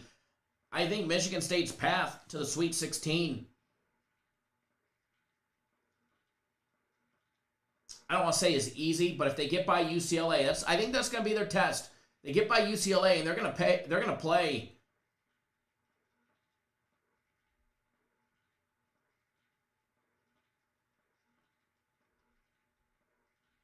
going to play Texas in the second round. Winner of that game will go to the Sweet 16. I'd probably take the Spartans over Texas, believe it or not. Nathan says, I love the Ducks, but they're playing your VCU Rams, Kyle. Yeah, and Oregon with the blowout. J-Rock says, Kansas to the title game. God, I would love it. Shane says, I really have to say I hate Virginia, Kansas not practicing and being off. So hard to pick them going far. I'm right there with you. I'm right there with you when it comes to that. Virginia not being able to practice, Kansas not being able to practice is tough. But take a look at Gonzaga. Gonzaga was in that COVID protocol. If you remember, they didn't play a game since December 2nd until their game against Iowa. And what made their 11-point victory over Iowa, sorry, Jeff, even more impressive is that they had 17 days in between games. They had 17 days off. Well, 16 days off. On that 17th day they played Iowa, they put up 99 points against Iowa, and they beat them by 11. So Gonzaga has shown that you can have the big layoff, and obviously they're going to have a week layoff, a little over a week layoff, not 16 days. So maybe it will benefit the extra rest. I mean, shooting is shooting. These kids have been shooting that basketball their entire life. They'll have their Zoom meetings and going over, set plays that their opponents have been running. No doubt about it, they will definitely handle their business on that end. But yeah, the actual no running of drills. Bill Self's one of my favorite coaches. I just think one of his biggest mistakes, and it's early on in the season. I think you always see a different Bill Self in the tournament. But early on in a game, or even down the stretch of a game, he'll go way too long without calling a timeout. But that's different in the tournament. During the season, he's one of my favorite coaches in the fact that he doesn't call a timeout right away. Team's on an 8-0 run. There's no timeout. He's sitting there. He's talking to them. He's not going berserk. He's talking and he's coaching those kids. And allowing those kids, a lot of times he's just quiet, which will frustrate you as a sports bettor because you're like, hey, coach, call that fucking timeout. Call that timeout. Get your team back on track. Get them set. Run a play. But a lot of times he'll sit on the bench. Kansas's opponent, 8-0 run, 10-0 run, 12-0 run. He's still not calling a timeout. He's allowing his kids to develop on the court, make the changes and figure out what they're doing wrong and adjust on the fly. Because when you do that, it makes your team better. It makes your players better. And if you do less instruction, it just means your kids know what they're doing. And he allows them to develop that way. And that's why you see some of these games where they've struggled against Texas, where they struggled and ended up losing to Oklahoma State. They lost to Baylor by 8. There was a couple timeouts that he should have called early in that game, and he didn't. No different against Oklahoma. Let's be honest. Those games didn't matter. Maybe they would have got a better seeding and all of that stuff, but I promise you, the end of the season, winning 7 out of their last 8 games, and then taking care of business against Oklahoma, so winning 8 out of their last 9 games. What he does in the season is all a map and a plan for what happens in the big dance. He knows at the end of the time, his stretch, they're going to be in the dance. But it's about developing those kids, developing that chemistry, teaching them how to be leaders on the court, so that way, in those stressful environments of March Madness, they are making the right decisions. J-Rock says, I think in the season, he does that to try and see how his team fights through 100%. 100%. He's building adversity in the players. And trust me, they had some bad losses. They had some games that if he probably would have called a timeout 4 minutes faster and stopped the bleeding early, he'd probably have a lot better record. And let's be honest, he lost by 5 to Oklahoma. He lost by 8 to Baylor. He lost by 7 to Oklahoma. And he lost by 3 to Texas in overtime. Those are 4 conference play games that I believe if he would have called a timeout sooner and stopped the bleeding, rather than letting Oklahoma State go on a 12-2 run, their conference record could have very easily been 16-2 with their only losses, blowout losses to Texas in the first meeting and Tennessee. So we know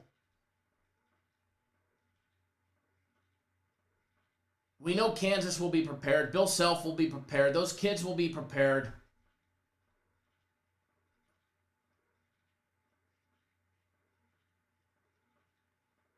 Brian, I text out my personal plays.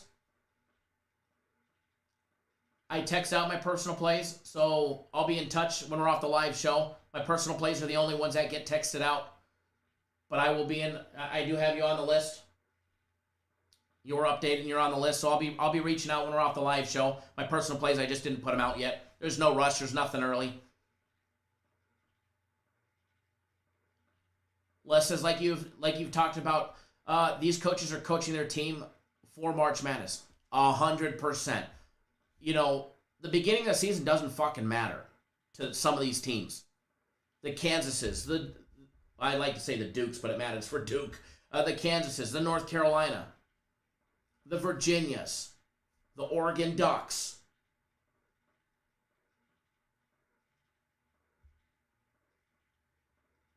They know they're almost a lock in every single year. Obviously, Duke, you know,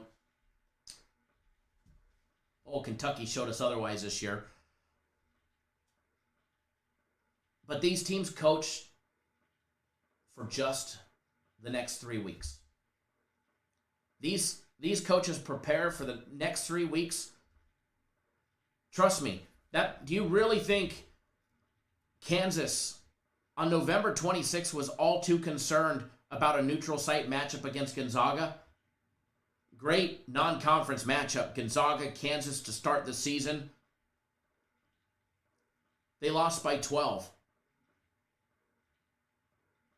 Bill Self could have called, if you guys remember in that game, there was a couple times he could have called that T a lot sooner, and he didn't.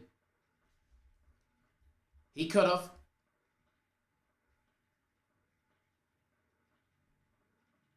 Gonzaga was down pretty big at the half. 54-36. 46, excuse me. 54-46 first half score. They battled back. Ultimately ended up losing by 12, though. That final right down the stretch. Let his players play with adversity. Let's see what these kids can do. Let's see what these kids can do. What are they capable of doing? You know, you take a look at Kansas's lineup. Their most frequent depth chart over the last 5 games. Starting 2 freshmen, 2 junior, and a senior.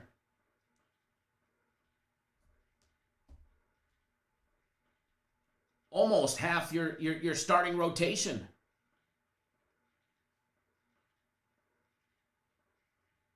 Is freshmen. Sometimes over. When they put Jawan Harris at the point guard position. I mean, he gets 49% of the playing time at the point guard position. The 6'1" freshman. I mean, at any given time, they could have 4 freshmen in there. Jawan Harris, Bryce Thompson, their big 6'5" freshman, their shooting guard. I mean, Jalen Wilson gets 39% of the playing time. McCormick will swap with Jalen Wilson. Wilson getting 36% of the playing time at the center position, the 6'8" freshman. He's not their big, but he's still getting 36% of the playing time. So, watch out. As somebody pointed, Kansas, I think, is a sleeper, but they're going to have to get by USC. Kansas will have to get by USC, and assuming that the players that they need, that these kids actually pass 7 straight negative COVID tests. Edward says he's got them beating Kansas, Kansas beating Eastern Washington to getting smashed by USC. I guess that's a win-win for me. I win on USC because it's my team. Weird.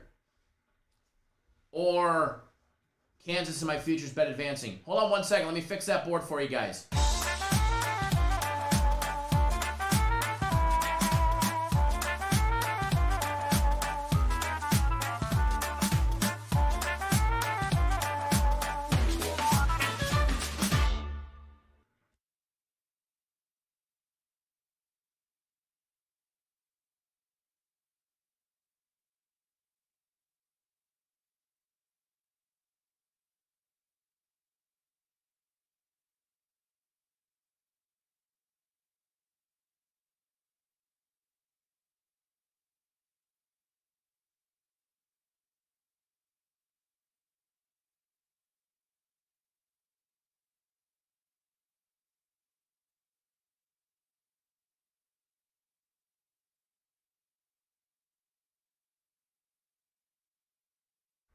All right, we're back. We're back. We're back. We're back.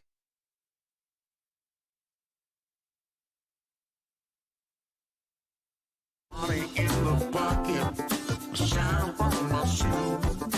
Flying in the front seat, brother, ain't you heard the news? I got money in the pocket.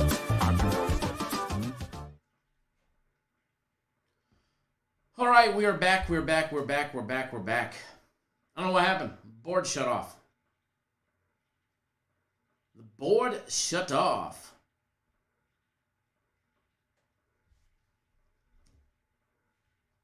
Alrighty, so moving into a little NBA action, we're going to get you guys on a free play. I know a lot of our breakdowns and the talk is going to be geared about March Madness and the NIT and the CBI when that gets announced later today, which I believe it's supposed to be announced later today.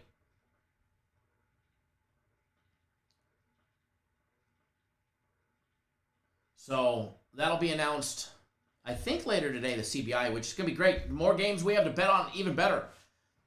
You know, NIT starting Wednesday. Hell yeah.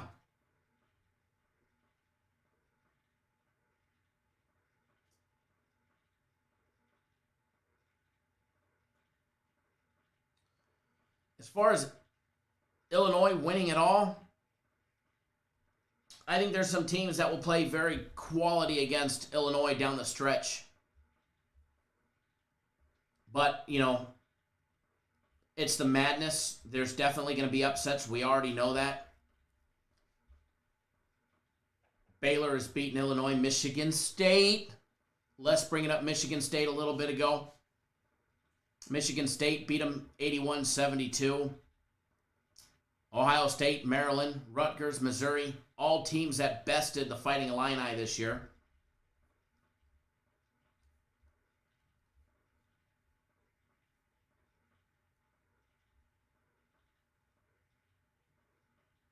Coffee Cockburn only had 13 points in that game against Michigan State.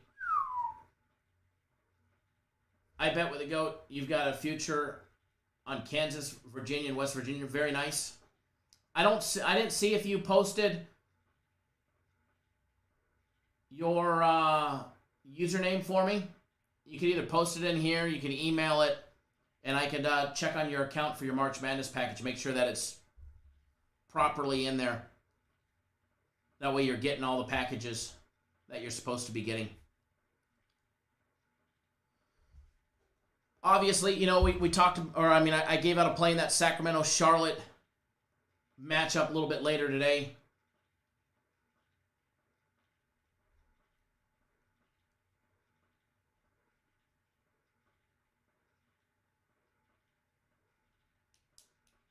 Oh, you emailed me? Okay, I'll take a look. I'll take a look.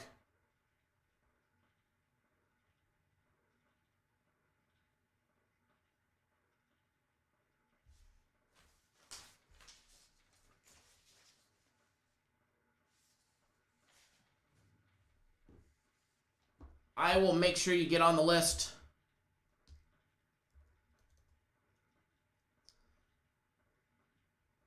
I will make sure you get on the list.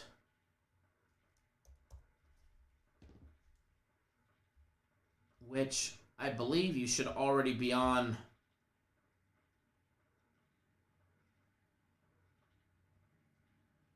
You signed up the March Madness with soccer. I thought you said with personal plays, but you on here it says with soccer. Did you want it with soccer or did you want it with my personal plays?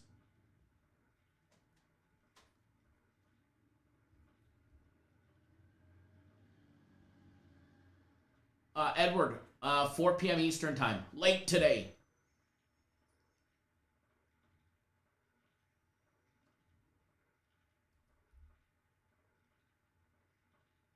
J-Rex is tough it's a match, Illinois. It's going to be. That's for sure. There is a daily free play video out on Sacramento and Charlotte. And I bet with the GOAT, just let me know if you were wanting the soccer, which is what you signed up for, or if you were wanting my personals with the March Madness. You get one or the other for 3 days. Couple other intriguing matchups. in the NBA today.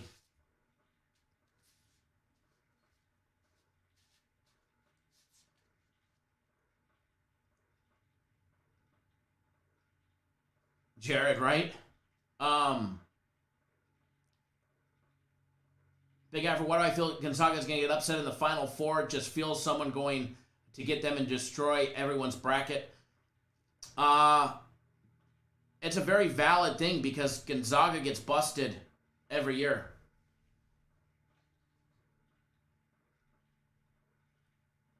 My sleeper team, if Michigan State gets by UCLA, which I think is going to be tough, I think Michigan State has a very, very good chance to go very far, as well as Purdue having a good chance.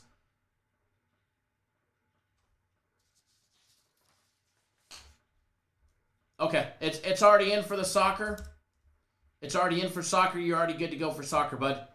But if you already have access to it, so turn your phone sideways if you're using your phone. Turn your phone sideways, look for your username, click that small little box right next to your username, and then scroll down. After you click that box, you'll see a box that says Active Resources, and you'll see all your packages. And I would imagine starting later today, you guys will all see the March Madness package start showing up in your account. You'll have access to it. There won't be games in there yet or anything like that, but there'll be the welcome and all of that stuff, and the mainframe of that page should, I would imagine, start showing up today. It usually starts showing up on Monday of tournament week. And no problem, my pleasure. But there is a free play in the Kings and Charlotte game. You guys know when it comes to the NBA, I love me a good road dog. DJ Ayers, yeah, agree.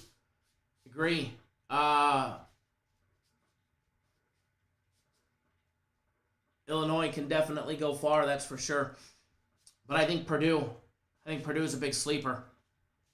If Purdue gets out unscathed, I mean, we could talk about the brackets for hours. And I'm sure we're going to talk more about it, every day.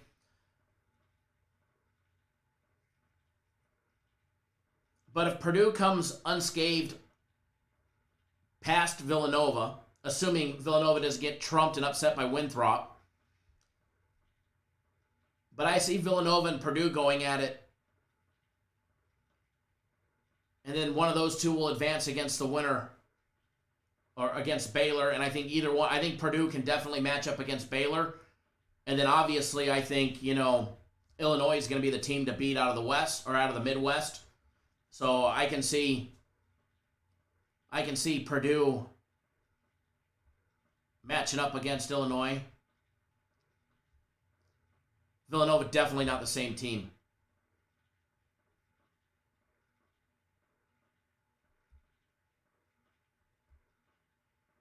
Big Afro, I can't see it either. I can't see them going out in the first round.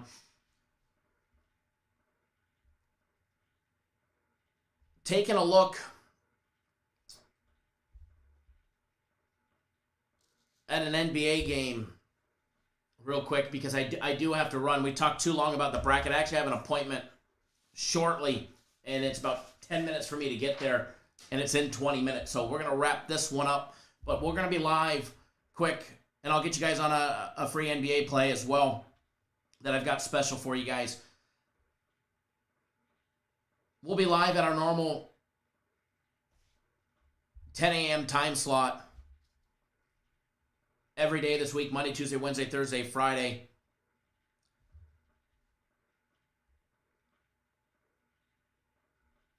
Which will give us plenty of time to break down all the games. Not all, but most of them on those days. But I'm going to have added live shows, added members-only live shows. I'll be figuring out the schedule later today, but we'll probably have some where we're watching live. I know you guys have asked me to go live and sweat a game out with you guys before. So we'll probably do that as well. On one or two possibly this week, maybe more. But we'll have some extra members-only live shows, extra members content, all of that stuff. I'll map out the schedule this week, and it's going to be a very, very, very, very, very busy time this week.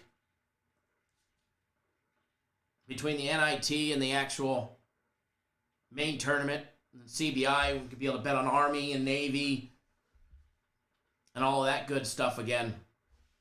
DJ Ayers, we're frozen. Thank you, sir. Get that fixed. By the way, that poll is spinning, so we'll be winning. That poll will be making us money. That poll will be making us money.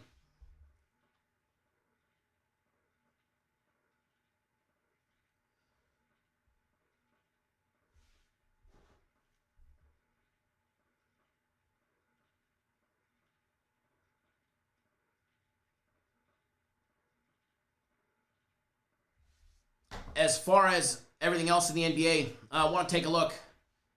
Indiana, Denver.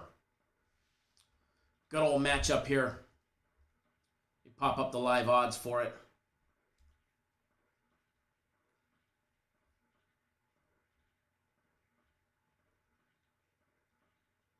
Shane says, you heard it here, Winthrop over Nova. Then lose to Purdue.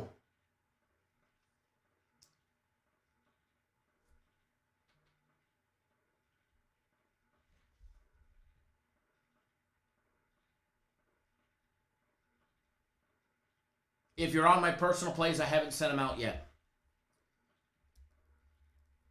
After the live show, I will be. Pacers, Nuggets. Nuggets coming in laying 4.5. Minus 175 on the money line. Over and under 224 is the total on this one. Real quick, because I do have to run. I'm playing the side on this one. But I do lean towards the under, and you guys know me. I'm not a big fan of unders. I much rather bet an over because they're more fun to root for points. But the under is an instant winner until it goes over. But I do lean towards the under 124 in the Pacers and the Nuggets game. I just think that we'll see enough droughts, low scoring, and some quality defense that will keep it over 224. You know, the NBA has gone away from defense, and they're taking a play out of Major League Baseball's juiced playbook. Major League Baseball juicing the balls, more home runs, more exciting, more scoring, more fans. The bigger the score, the more exciting it is. You know, college football, let's be honest, that 52-50 game at the very end of the game, it's a lot of fun. The days of the Alabama 10-7 final against Georgia, those are long gone. I'm one for a defensive matchup myself personally. I love watching a defensive matchup, watching the chess match between two defensive-minded teams. The NBA has really gone away from that.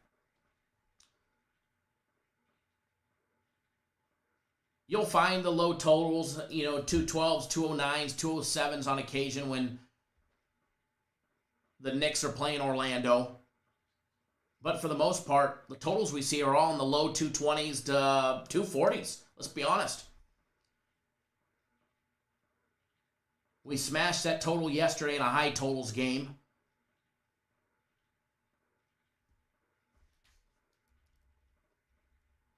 The Kings and the Hornets, that total was 240 last night, which I think is way too high. I see that one coming in right around the 220 mark. Longshot says a pitching duel any day of a home run fest. I'll take a pitcher's duel. Absolutely. Absolutely. Watching Trevor Bauer or Clayton Kershaw go off.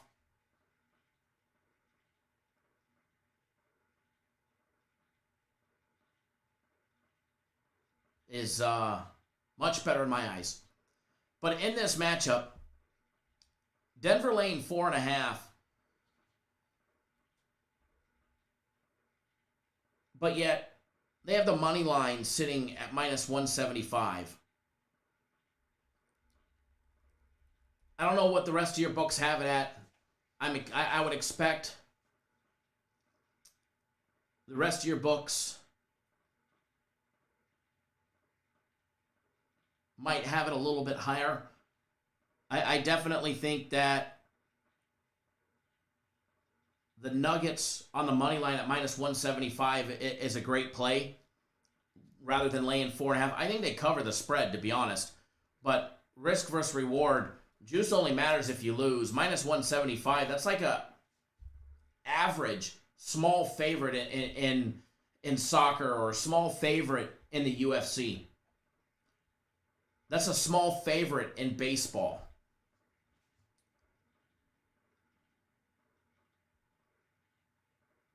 Minus 200 or more in other sports, it's a medium-sized favorite. Minus 300, 400, 500 are the bigger favorites on the money line. I don't mind laying the $1.75 juice, especially if I believe the confidence level is there to win. And I think the probability of us, risk versus reward is great on our side. CT72 says minus 180 on DraftKings. I don't think that, 5 cents more, that's that high. I could honestly see this one creeping up to minus 200 before tip-off. Minus 185, minus 190, maybe even higher, maybe to minus 200, before tip-off. Honestly, minus 4.5, I thought on BetOnline should have already been 185. But they're keeping it at 4.5, minus $1.10, or minus 175 on the money line. I mean, hell, taking it at 4.5, buying it down to 2 points to 2.5 is already minus 170. Okay, let me lay 5 cents more and I'll take the money line. So one thing that I was going to put it out yesterday, but I decided to wait and save it just for you guys. But Denver money line minus 175. And if you guys are going to bet it, I'd be betting it sooner rather than later because it's going to go up. Unless something drastic happened, this line is not coming down. Now, the board from yesterday's got that great play from Cincy and Houston over. So let's get this board squared away for today. And we'll put this one up there. But this is what... Oh.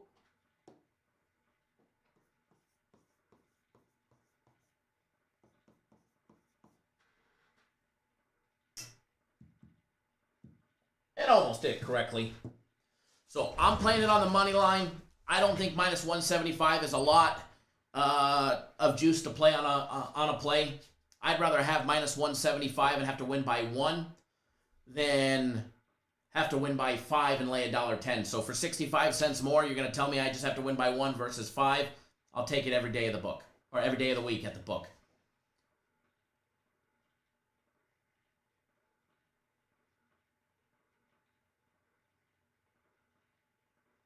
All right, guys, so that's what I have for today. That's what I have for you guys for today. Small little day as far as games go, but a lot of money to be made. So on a day like this, where we've got, 8 NBA games and a handful of NHL action, smaller board overall because there's no college, these are days that I love. These are days that I love. So if you're on my personal play, stand by. You'll have them probably about 20, 25 minutes. Once I get there, I'll text them out to everybody, and we'll get everybody rolling. All right? So we'll be back live tomorrow, 10 a.m. Eastern Time. Should have a schedule worked out for members-only content, members-only videos, and extra live shows throughout the rest of the week as well. So good luck to everybody. Thank you, Steve. Appreciate it. And please always remember, wager responsibly. CT72, thanks for jumping back on board my personal plays. Add you back and extend it out as well as the soccer game of the year. Good luck to everybody on our soccer earlier on, as well as all our premium play members coming off a 2-1 day yesterday, so which was much needed. Hopefully a nice big 3-0 sweep. All right, guys, got to run. Let's have all a great day, and we'll see you guys all live tomorrow morning. Good luck, everybody.